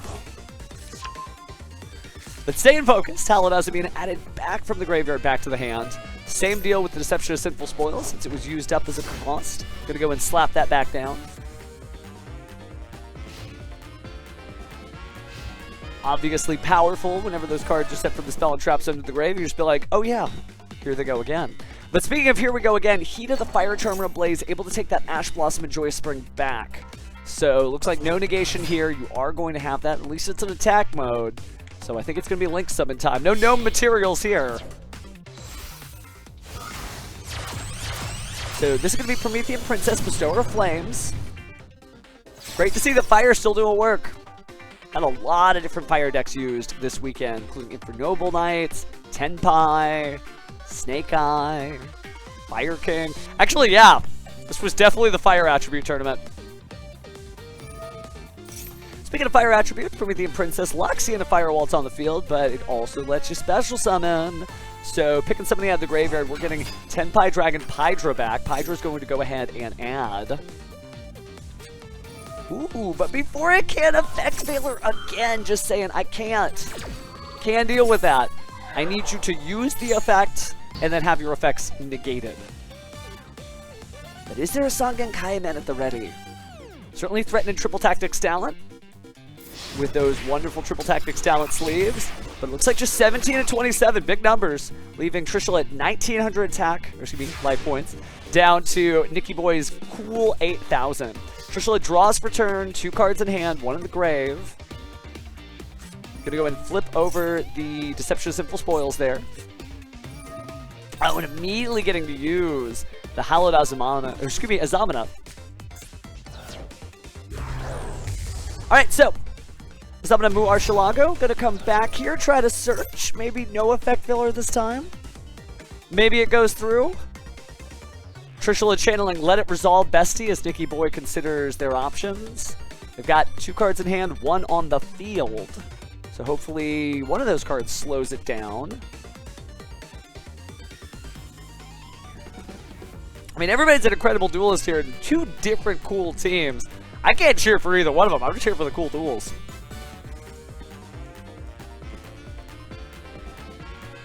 Haven't entered finals yet.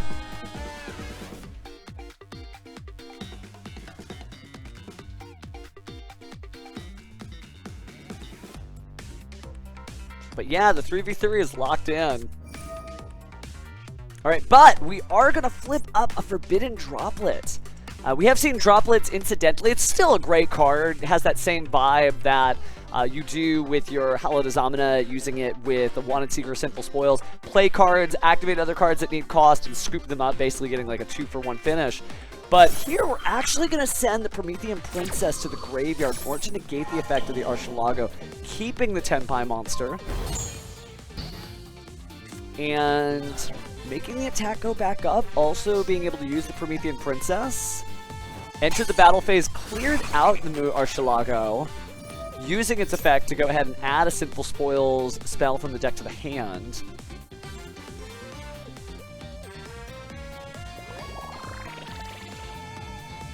Alright, let's see what they end up grabbing. Got a whole main phase 2 coming up. Alright, so Wanted Seeker Sinful Spoils being added from the deck to the hand. And so main phase 2. I'm gonna go ahead and grab that Hallowed Azamana. Recycling the Mu Archelago for later. And a very simplified game state, but this could get cracked open just so fast. Just as fast as the glass you see on that wonderful dueling field. So before the next caper of the Evil Twins, the Kaito pair begins, let's go ahead and pair our own set of cards together, activating the Hollow Zamina, and then activating Wanted Seeker or Simple Spoils to grab the Bellstar, and then use the face-up copy of Wanted as the cost, just like we talked about, Be Gone, and Fuse. So now having the Ilya Sylvia out here, just trying to have those negated activations, protecting yourself as best you can from the onslaught of Tenpai monsters. But we saw this coming too. Will you destroy it? I mean, it does get rid of a Tenpai monster. It's not the worst trade. So Ilya Sylvia will get destroyed by the Promethean Princess. Of course, Promethean Princess able to bring back the Tenpai Dragon Hydra, and then it'll be able to use its effect to add additional cards. But saving it until the last second, it's Fiendsmith's track. We're going to activate that now. Add likely Fabled Lurie. There's Fabled Lurie. All right. Let's pull out a second entire different strategy here. Discarding Fabled Lurie and triggering its effect to special summon itself to the field. Again, notice that it is a 0.001% usage rate. That's going to go up by the next time they update that. Alright, but here's why. Because if you use for Fiendsmith's Requiem, Link 1, Light Fiend, all depends on what those last two cards are. But Trishula going all in on the Bravery. Tributing there. Nothing from Nicky Boy. Fiendsmith Engraver, special summon from the deck in defense mode.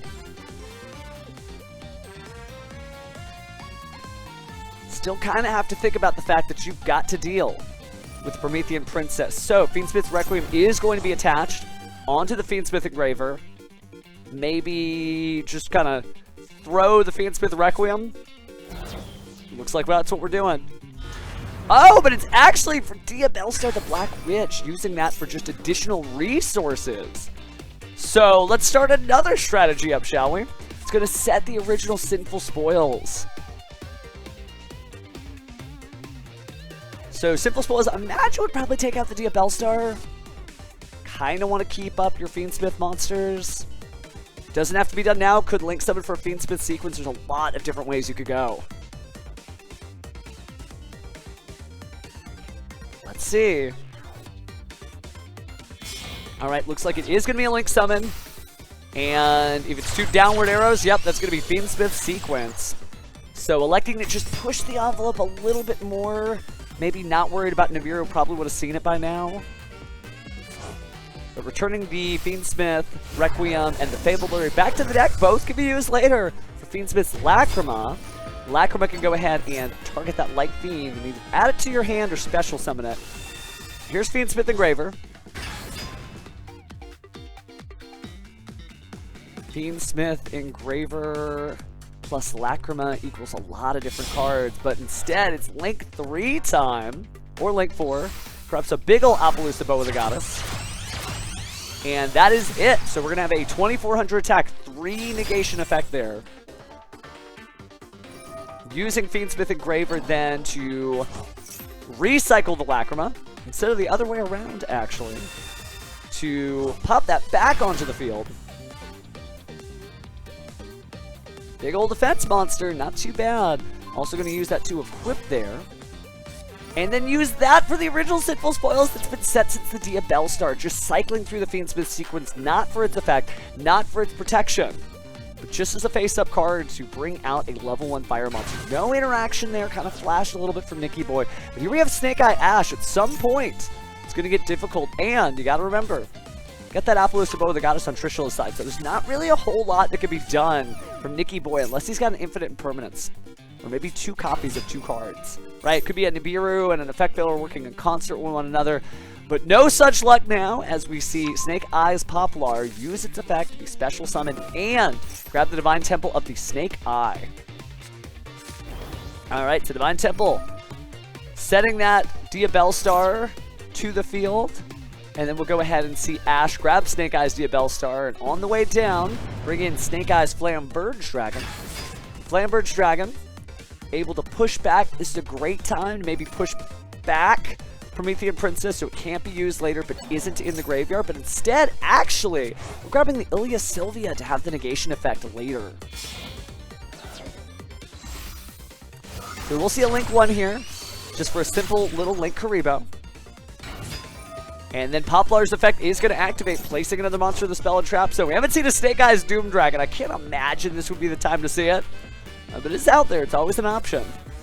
We always call it the backdoor Crystal Beast support, but it is Snake Eyes support principally. But that's not on the menu. It looks like instead it's going to be an SP Little Knight using that Link Karibo. And so that does mean we can actually banish the Promethean Princess, so it never has to be dealt with again. Isn't even on the field to go to the graveyard or be used for a Snake Eyes cost. So Flamebird Dragon went to the graveyard, so let's get some little lobies. Show me those level 1s. It's Snake Eye Oak in defense mode. Hasn't used its effect this turn. And Snake Eyes Poplar has used all 3 effects this turn. But not to be outdone, Snake Eye Oak is going to go ahead and pick Snake Eye Ash and try to put that back on the field. Actually adding it to the hand to keep it for later. Really heads up play by Trishula there in order to have just more resources for next time. Remember this main phase 2? We don't know what's going to happen. Those 2 cards could be like Dark Ruler No More and Dark Hole. Maybe a Harpy's Feather Duster is drawn in any pass. So nothing is sacred, but speaking of sacred, we are going to bring that Sacred Fire back with Promethean Princess Bestower of Flames. She brings fire to the people.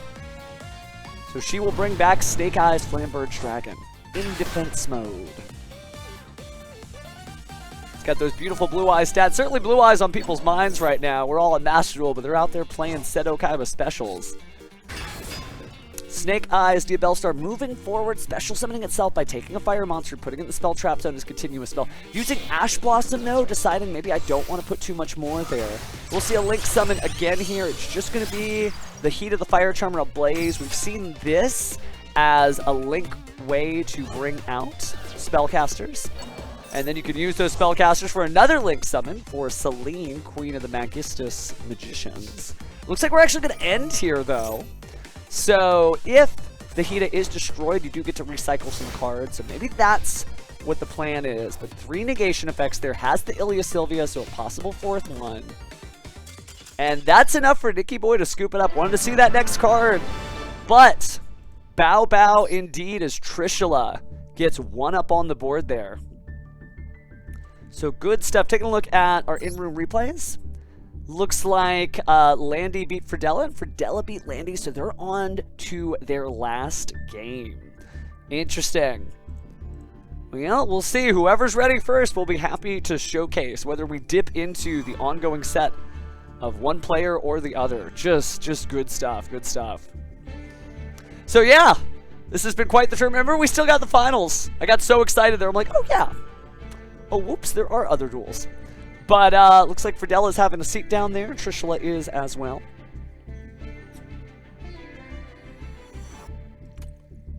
Might be a good time to stretch your legs. Definitely a good time to breathe. We have been going at it for quite a few hours here. If you are checking out the VOD, there's going to be 2 VODs, actually, technically, because we had a little bit of a crash out between the top 32 and the top 16. We didn't miss any duels, so what I'll do after this is download those and stitch them together. Had a little bit of an upload error, but I will keep working on that so we can get the VODs on the YouTube channel. So if you wanted to relive all this action or share it with your friends, then maybe like, I don't do Twitch. Cool, we'll have it on YouTube. All right, looks like these duelists are ready. Let's see where I'm going. Up or down, whichever one of these pop screen first. I'm in it to watch it.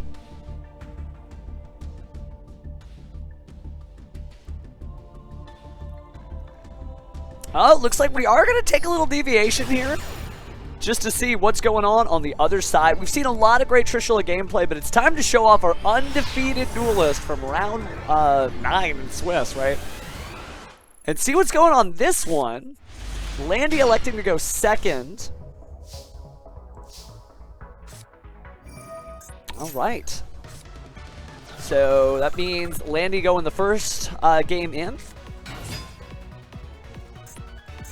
And for those of you wondering when the finale is going to air, when we have the 3v3, that is going to be on the official Yu-Gi-Oh! YouTube and official Yu-Gi-Oh! Twitch channels. And that'll be on February 26th, 10 days from now. I don't know what we're going to do for 10 days, except stream on this channel and have a lot of fun, but we will wait it out because, man, is that event going to be hype. Because we've all been working for it, and check this out. We had 2 sets, and then we had some more Bird of Perfection. with Harpy's Featherstorm. Bradella showcasing some very interesting looks. I'm very glad we got to see those, because whenever we look a different direction, we see some wild stuff. We do see Tenpai Dragon Hydra hitting the field after that Sangen summoning was activated, so let's see what's next, but its effects are activated and negated. Because remember Harpy's Featherstorm, until the end of this turn, negate any monster effect your opponent activates, and that's a lingering effect, so Sangen summoning just can't. Well, it still resolves oddly, but we'll see, we'll see. Okay, so jumping back in. The Harpy's Featherstorm was enough to slow things down, and frankly, the monster's just big enough with 1800 attack, but we got us some Windies. We are going to see a pot of duality negated there by the activation of Ash Blossom and Joyous Spring, but equally negated is that Ash Blossom and Joyous Spring with Called by the Grave. So get your fingers ready in pointed mode, because just saying, no. Alright, so that is going to negate that Ash Blossom and Joyous Spring. Let's see what we resolve here. Full on bird power, it's Fluandereeze! Swallows Cowrie, Eaglen. Yeah, we're going to get Fluandereeze and Eaglen. Soar in the skies. Can you imagine? I don't know if they played nothing but Fluandereeze, but if they did 9 rounds undefeated with Fluandereeze, more power to this duelist. All right. Well, Triple Tactics talent going to show kind of how they got there by drawing 2 additional cards. No Ash Blossom here since it's already been activated this turn. All right, now we get Fluandereeze and Eaglen. Let's go ahead and get a big ol' bird, adding a level 7 or higher wing beast from the deck to the hand, and it's going to be Fluandereeze and M-Pen. Then you can normal summon. So fun to see the attribute symbol flipping. Dark wind, but only wind here as M-Pen hits the field. Gonna go and add. Remember, we did banish that Fluandereeze and Eaglen. That's just how the effect works. So can wind blow out the fire here? Just a little. We shall see. Adding that Eaglen back. And then using the effect to get the Fluandereeze trap card, right? The Dreaming Town. Oh, but Fluandereeze and Robina here jumping in the way. Gonna add a much smaller bird this time. Level 4 lower wing beast, and then you get to normal summon a wing beast monster. But this is a pure wing beast toolbox, so we might see some other cool ones. And this time it's Fluandereeze and Stree. Not too much to banish out of the graveyard, but there is a Tenpai Dragon Genraku. Could be relevant later with a Tenpai Dragon Vajra. So we're gonna bury our head in the sand and just spit that out to the banishment. Now it's the battle phase. So M-Pen ready to get it done, just big enough on its own. And it's 600 damage. And 700 damage, so just a little bit off the top there. Enough to even the odds from what appeared to be an upstart goblin. Gonna set 2 cards. And alright, play pass is back over. We know Tenpai can get it done.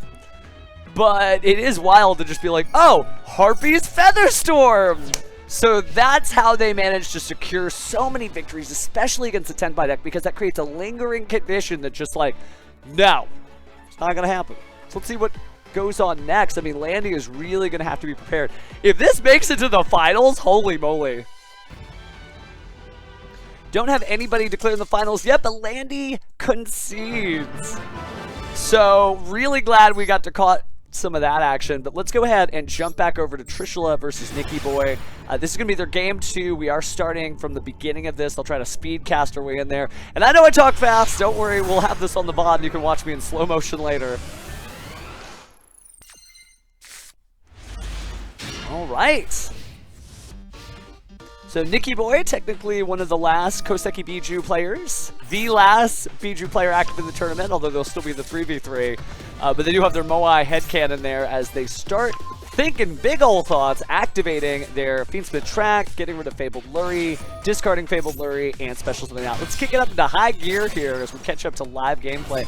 Fiendsmith's Requiem will be next off the Link Summit, but Charming Puwalos will go ahead and be activated. We will see an Ash Blossom and Joyous Spring, but that is Maxi, and then a Call by the Grave stops that too. So no, you don't get Maxi and you don't get Puwalos. I get to summon all I want. Nikki Boy brings out Engraver, recycles The Fabled Blurry to bring another engraver. Link summons Fiendsmith Sequence. Fiendsmith Sequence recycles even more Fiends to make Fiendsmith Lacrima. And then Lacrima brings out another engraver to the field. That'll make Beatrice Lady of the Eternal. Lady of the Eternal will detach material to send something to the graveyard, but Ash Blossom Joy Spring says, nope, I don't even know what that combo is going to be. I don't want to see it. Appaloosa Bow of the Goddess shows up. 3 materials, definitely good there. And then we recycle the Fiendsmith Lacrima to go ahead and do 1,200 damage.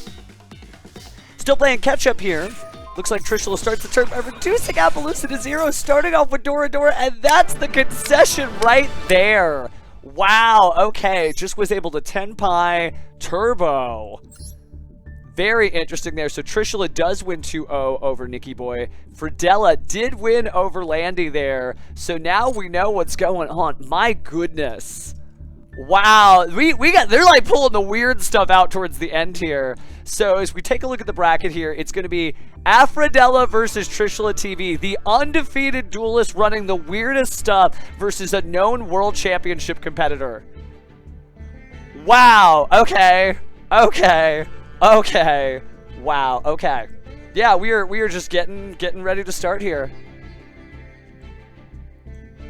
So let me see if we're going to do the finals or if that's... Let me ask real fast, because I think all... We figured out placement for everything, so I just want to make sure.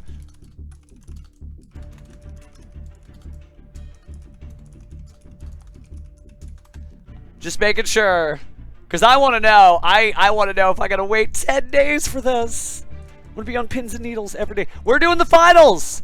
We're doing the finals. Everybody say thank you. Thank you. Thank you. We're doing the finals. Okay. So this has been quite the tournament. We started with 750 competitors competing to represent some of the most famous hololive VTubers ever. And after all of that, the undefeated duelist Aphrodella managed to make it and will play against World Championship competitor Mike Thomas, Trishula TTV.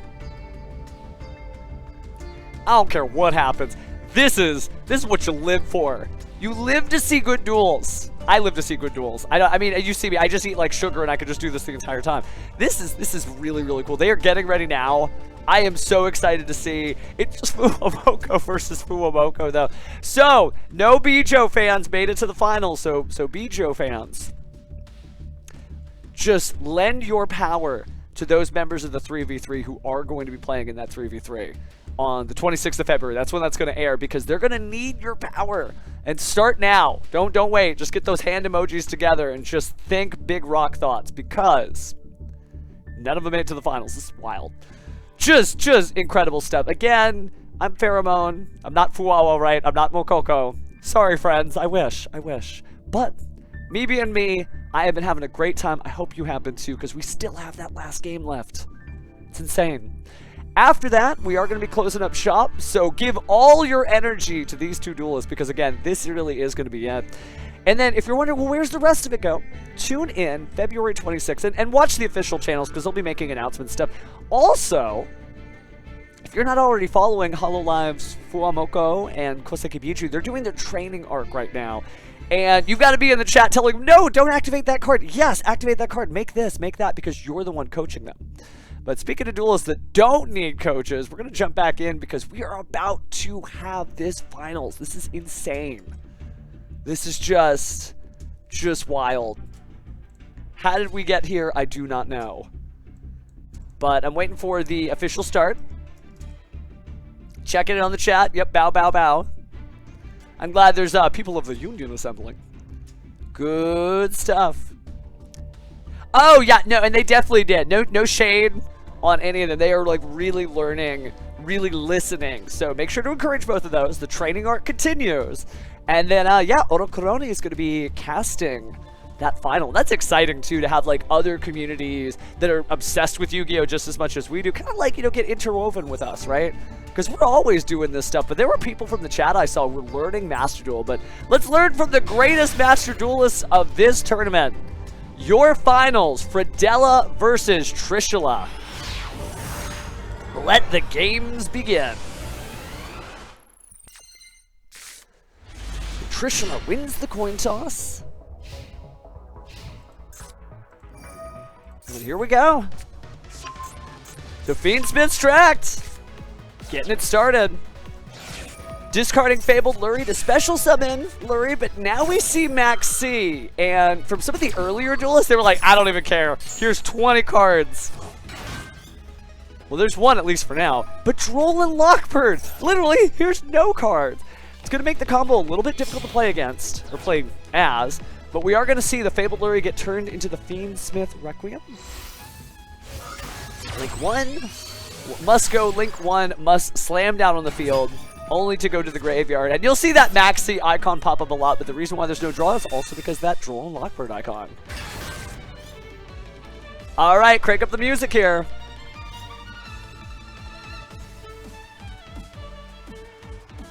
All right, so we do see Bestial Druid's Worm.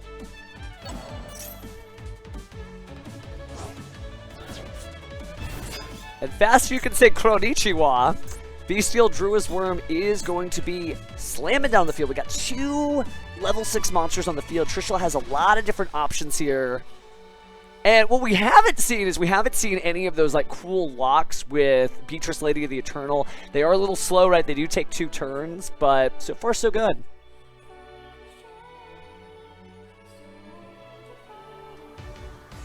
All right, 2 monsters being thrown into the Link Arrows here. And I think it's going to be a Fiendsmith sequence. Both of these are actually Ruffians. All the Pebbles were eliminated from the tournament, but the 3v3 is still going to happen. There's some great international competitors, world championship competitors on both teams. Both teams have people who play Worlds, and one of them has a world champion. But Fiendsmith Lacrima going to go ahead and activate its effect there, bringing out a Light Fiend. Just a little Fabled Lurie, just a little guy. I love the interactions. Max C. I mean, Droll and Lockbird. I mean, Max C.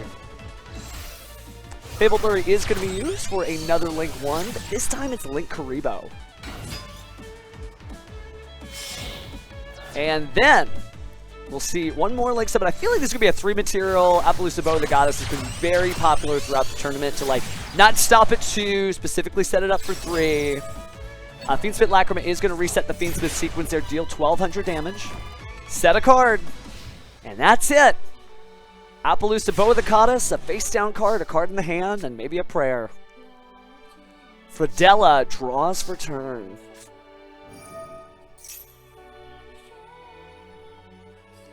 Alright, so, pre-preparation of the rites being added here. We got Voiceless Voice out of nowhere, as Prayer's the Voiceless Voice, and Skull Guardian Protector the Voiceless Voice added from the deck to the hand. Just playing a roulette of interesting decks, completely unpredictable here. We just saw, you know, we just saw Fluon Reese, now we're seeing this. And Voiceless Voice actually is one of the most competitive, consistent decks like ever. It feels kind of difficult to play, but when you look at like tournament numbers on Master Duel towards the top, you actually do see a lot of Voiceless Voice players showing how good this deck is once it starts to pile on down. Barrier of the Voiceless Voice, obviously backed up by Prayers of the Voiceless Voice. We do see a Max C being activated there from Trishula. Is there a response? Yeah, it's called by the grave. All spells in the spell and trap zone, but that is all that is needed to dodge the monster effect negating ability of Appaloosa Bow of the Goddess. So, point to your closest cockroach there. And banish that, and its effects are negated. Then we'll see the actual ritual here, low being the entire material via its own effect. And here comes, I assume, the Skull Guardian, Protector of the Voiceless Voice. Blam! There it is. It's got swords for hands. Ready to chop things down. A huge finisher, by the way. The number 7 finisher in the game. So we are going to see Low come back out. And we're waiting to see... Does Trishula try to negate? Remember, you technically could negate with that, but the Protector of the Voiceless Voice also has a powerful negation ability. We are going to see Appaloosa Bow of the Goddess use that to try to negate the Chain Link to Skull Guardian. That is going to resolve. So we are going to negate that. We're saving the Skull Guardian. Nothing too scary yet. So Low goes back to the field. I love how it goes 41, 20, 50, 41. Low will appear, try to activate its effect, but Appaloosa Bow of the Goddess using another resolution here. So bring us up down to 800 attack to stop Low. Ooh, but the triple tactics talent Gonna go and draw 2 cards. Just not worried about anything. Fridella feeling just completely in their own turbo dual runner lane.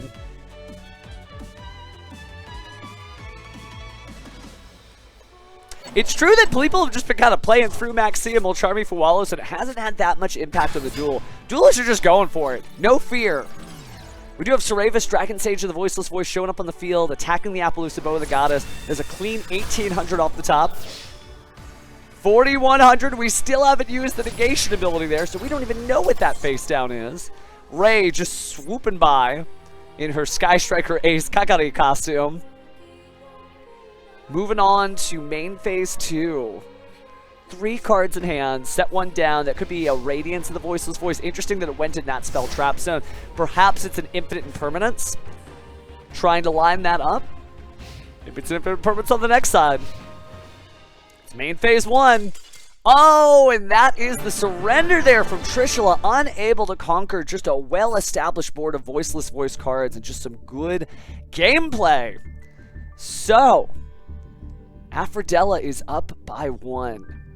Think about everybody they had to beat here. Aphrodella coming in undefeated, sending to the Shadow Realm, Bullet 27, 5.2, Sakurai and Landy, all great duelists in their own right. Trishula TV coming from the middle of the bracket, beating down Kilel, Milk Bubble Tea, the world champion themselves, Jesse Cotton, and Nikki Boy, who had just kind of gone from the bottom of the bracket to here.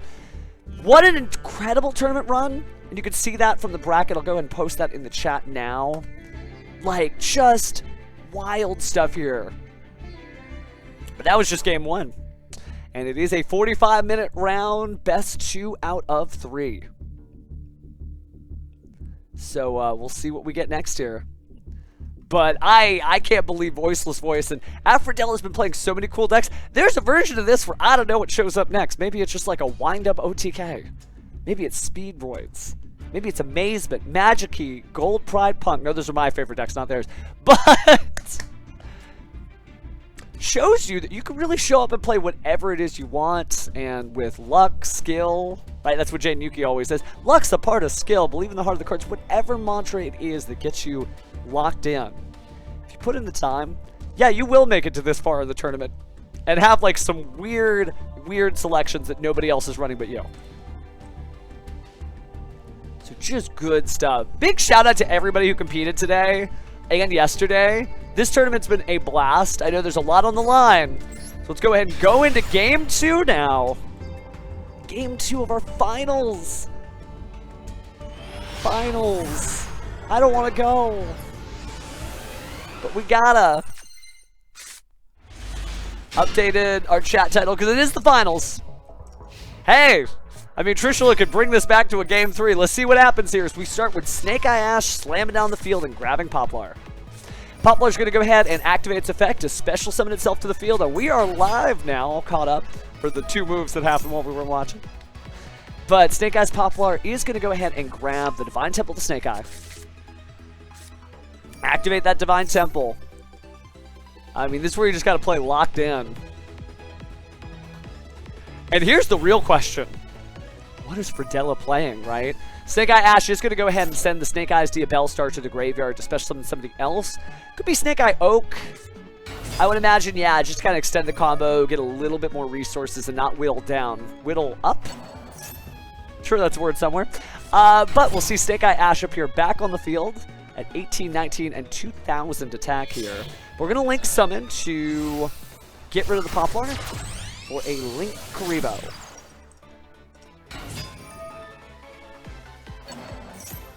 Definitely a great start to 2025. Hopefully you're all having a great year the entire year. But this is kind of a killer tournament for our 3rd anniversary event here. We're only in February, and if the duels are like this, oh my goodness. This is going to be a good year. Alright, Moon of the Closed Heaven. Slamming down on the field here. Now let's go ahead and make some Fiendsmith combos going. It's the finals before you know it. Yep, Fiendsmith's Requiem.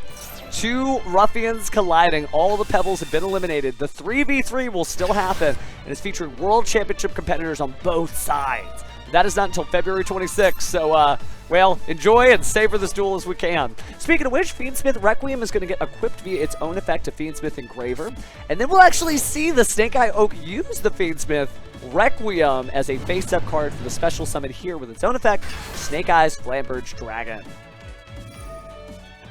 Snake Eyes Flamberge Dragon is going to be accompanied now by another level 8 monster, Snake Eyes Diabellstar, as it pushes the Snake Eyes Oak. And what a good way to set up for some defensive plays later, because you literally have no idea what you're playing against as Trishula, right?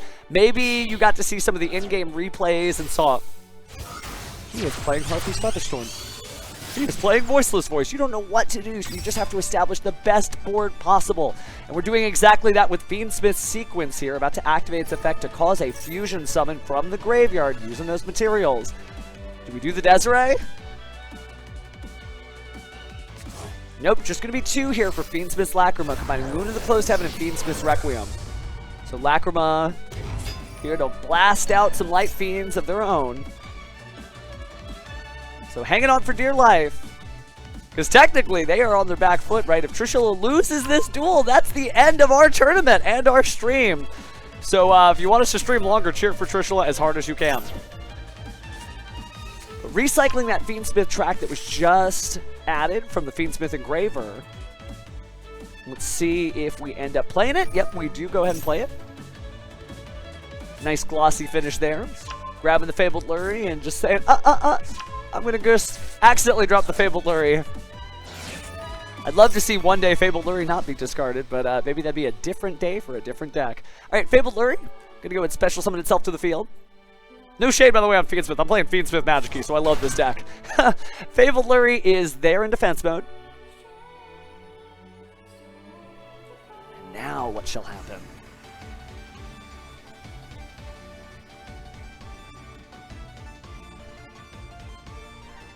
It is a big day for Ruffians. Bow, bow, indeed. All right, Flamberge Dragon and Fabled Lurie combined to make IP Masquerena, actually. And so Flamberge Dragon's going to bring back 2 level 1 fire monsters. All right, so Snake Eyes Poplar now approaching the field. Of course, Fiendsmith Engraver going to bounce right back by returning the Fabled Lurie back to the deck. Special summon everyone's new favorite Light Fiend level 6. I mean, my favorite level 6 Fiend might be Summon Skull, but you can do that in Primite. Save that for later this year in Master Duel, huh? Alright, so now it is time to fusion summon. And we do get the Fiendsmith's Desiree. We have not seen a Fiendsmith's Desiree in a while here, but just trying to be as safe as possible. Then equipping the Fiendsmith's Sequence to it to give it that double negate. We don't have the Agnum Day yet, so you don't have the triple negate. We definitely don't have Rex Tremende. There's certainly a lot more Fiendsmith cards coming this year. I hope they're coming this year. But focusing on the present, now we're going to see an IP. No, it's going to be a Promethean Princess Bestower of Flames. Okay, we'll turn around by those arrows. 22% usage rate right now. 22nd finisher in the game. Snake Eyes Flamberge Dragon also slamming down here, able to recycle an IP Masquerade into the Spell Trap Zone. Trishula just doing the full Fiendsmith Snake Eyes combo. This is the quality of a World Championship competitor. Doesn't know what they're up against, just going to try to do what they can. Then negates the effect of the Promethean Princess, allowing for the link summon of a monster that is not fire.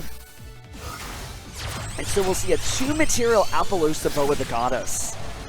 So double negate from Fiendsmith Desiree, double negate from Appaloosa Boa the Goddess. We could still see some shenanigans from the effect there of the Snake Eyes Flamberge Dragon or Divine Temple of the Snake Eye, special summoning those monsters in the Spell and Trap Zone, and whatever the face down card is, and the 2. Now it's up for Fridella and all the craziness that he has showcased from his collection of just weird combo decks, starting off with the Molcharmi Fuwalos. Doesn't get negated, so let's see what he's actually playing. Harpy's Feather Duster, forcing the activation of the Snake Eyes Flamberge Dragon at least, or the Desiree. We are going to see a Max C. This is a great way to hide the Max C in between other card effects, because the Desiree could be used to stop something. Do we use the Desiree or not? Looks like we're going to use the Flamberge Dragon to move the IP Masquerena to the field.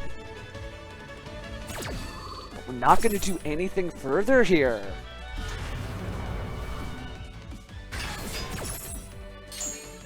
And so goodbye to all those spells and traps. The face down being called by the grave.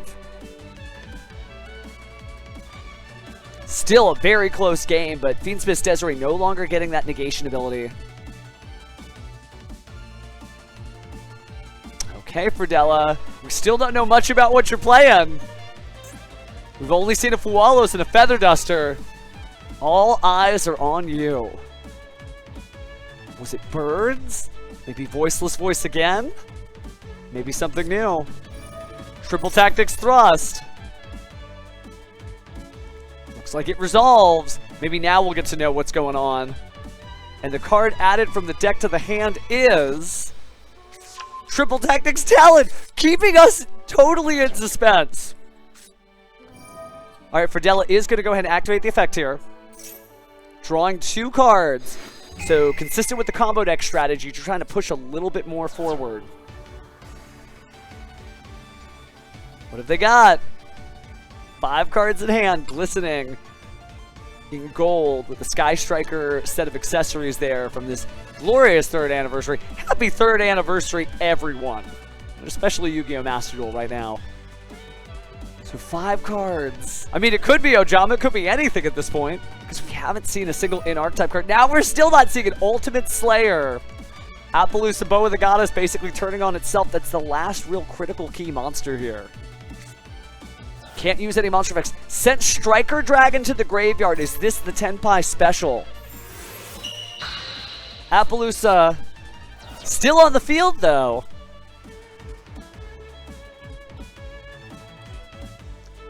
Well, let's see what we got now. All we saw was the Striker Dragon.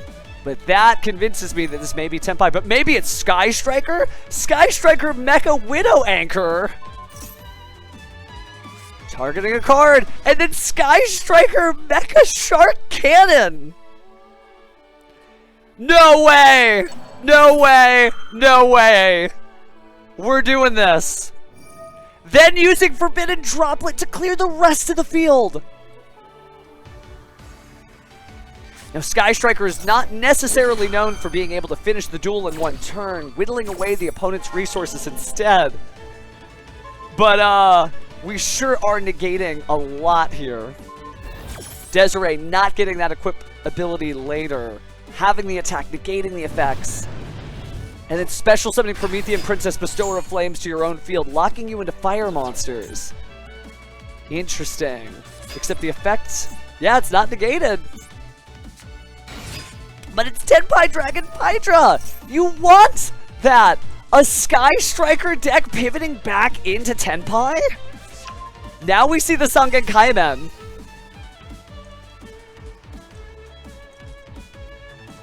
I mean, no Dark Ruler, no more here. You wouldn't be able to do any damage with your Tenpai monsters. But you basically got the same effect. Battle Phase. Just incredible. If you just see me, I'm just like, yeah, this is a wild duel. Oh my goodness. I might be playing Sky Strikers right after this. This is inspiring. Sky Striker Tenpai. So 900 damage, the first attack. Then destroying Fiendsmith's Desiree. And play pass back on both sides. Is there a Sangen Kaimen in the hand? Fridella really knows how to just tell the story one word at a time. And then I attacked with Promethean Princess Bestower of Flames. Maybe? Maybe not. Just incredible stuff. I mean, I'm on pins and needles. But we are going to see the effect of the Fiendsmith's Desiree activate, right? We know how powerful Desiree is because Fiendsmith in Paradise. Powerful combination that works with Lacrima of the Crimson Tears. Resetting Fiendsmith's Lacrima. And picking a card to send here. Has to choose to do it now. Could try to stop your own Promethean Princess Bestower of Flames. Could try to send down the Snake Eyes Flamberge Dragon, trying to run the Yu-Gi-Oh! Judge quiz in your head. Will it still get the level 1 tuners or not? But instead, goes with the safe option, reduce the life point damage, and send that Promethean Princess Bestower of Flames to the graveyard so it can special summon itself out if the last card is Sangen Kaimen! It's Sangen Kaimen! It actually is. This is just... Fridella is them. They are that duelist. They are, you know, the king of the games. Oh my goodness. But there is still Max C in play. So we do see the 10 by Dragon Shundra added in Special Summon. Now it's going to try to Special Summon during the damage step here. Play passing back over briefly to the opponent. What are you hiding, Trishula? Alright, gonna activate that effect during the damage step. Getting at the Tenpai Dragon Fadra. Get to draw another card. I hope it's Battle Fader. Tenpai Dragon Fadra about to attack. Trishula losing the first game, remember.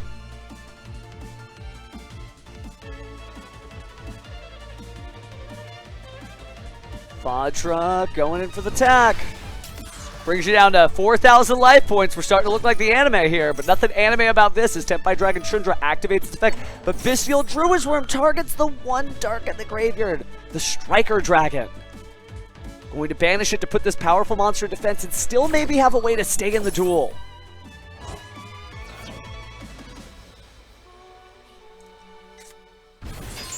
Alright, so Bestial Druid's Worm.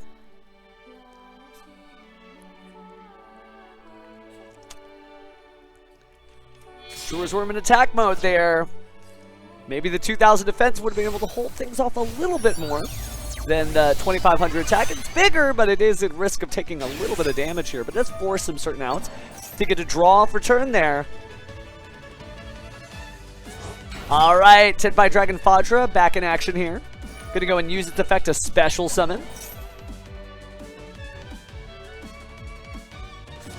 There's Chundra back again. 6 cards, but again, we have seen some Battle Faders in this tournament. I ain't even joking. We'll have to see if Trishula is able to hold on still. So Tenpai Dragon Fadra going to activate that quick synchro effect. Say goodbye to Sangenpai Bident Dragion. There have been way more than 3 attacks here. But no more effects during the battle phase. It's Sangenpai Transcendent Dragion. Attacking. Now there's another 15. And there's been enough attacks here. Fridella special summoning Sangenpai Bident Dragion from the graveyard. Trishula drawn everything in the book, but it's not enough. Fridella goes undefeated during Swiss and is your #1. Give a healthy round of bows to FUWAMOCO's strongest soldier. Again, take a look at the in-room replay. Fridella takes it 2-0. Bow indeed. Bow down to the king of games there. What an incredible event. Just undefeated, completely undefeated, both in Swiss and in our bracket, taking out a tremendous amount of duelists, including the one who sent Jesse Cotton packing. So, yeah, that's insane. I'm just getting confirmations that we don't have anything else going on, but that's a wrap. That is a wrap. So, let's talk briefly about who is going to be in that 3v3 that is coming up here. So, on February 26th, your competitors will be the following. Aphrodella, a very, very strong player there, showing exactly why he's the captain of the team. Trishula TV, no slouch either. And Landy. And they will be playing against Nicky Boy, Jesse Cotton, and Monjome. The Pebbles and the Ruffians will clash again once more. Wow, okay. Yeah, that's just insane. Just after being completely undefeated, just... I hope you're clapping too, because if not, that's just going to sound awkward me clapping by myself. Kidding, of course. What an incredible tournament. Top 32 today. This is a beautiful Sunday, and actually it's early enough today you might actually be able to check out some Blue Eyes gameplay at your official tournament store. But jokes aside, let's talk about what's going to happen on February 26th. You are going to tune in to the official broadcast on both the Twitch and YouTube of the official Yu-Gi-Oh! Channels in order to check out the 3-part battle between FUWAMOCO and Koseki Bijou, as commentated by Kuroni herself, Kuroni. So, Oro Kuroni, very cool commentator. It's going to be a very cool show, but that's not the only thing happening, because you also get to see the 3v3. So your VTubers will fight, your 3v3 will fight, but you'll also have a chance because there is a hashtag battle going on. Remember, only you can tweet that out to even the odds on the hashtag battle, and you can find that it is FWMCXYGO Master Duel for FUWAMOCO, or Bijou, that's BIJOUXYGO Master Duel for Koseki Bijou. Tweet that out, support your champions, because if this showed us anything, holy moly, what a duel, what an insane set. Want to make sure I'm not missing any of the screaming here in the chat. Yeah, 14-0. 14-0. Just insane. I had a great time doing this. I hope you did too. We stream here all the time. Obviously, we love us some Yu-Gi-Oh! Maybe just a little. And maybe we'll see it in a future stream. But I really hope you check that out because just an incredible event. Incredible event. World Championship competitors are going to go toe-to-toe in that. That is going to be quite the televised thing. But it's not going to happen here. You're going to have to find somewhere else to go in between. But remember, Team FUWAMOCO and Team Koseki Bijou will be streaming on their YouTube channels as well in order to not only promote the event, but show you their training arc as they literally become duelists. I'm not in the driver's seat. They are literally just going to be playing by themselves, and I'm really excited to see that, and hopefully you are too. But get your bows out of your system. Get that rock out of your system. You have 10 days until that February 26th event. I'm going to go ahead and put up everything on the YouTube channel. Maybe you're watching this from YouTube right now. I just have to archive all the stuff that'll probably be there this evening so you can watch it. You can also watch the YouTube stuff right here. But that's it. Take a deep breath. You made it through one of the most incredible tournaments I think we have hosted. Well, until the next incredible tournament we host. Thank you so much for watching. And, well, you're all free now, friends. Have a great rest of your weekend, and we'll see you next time.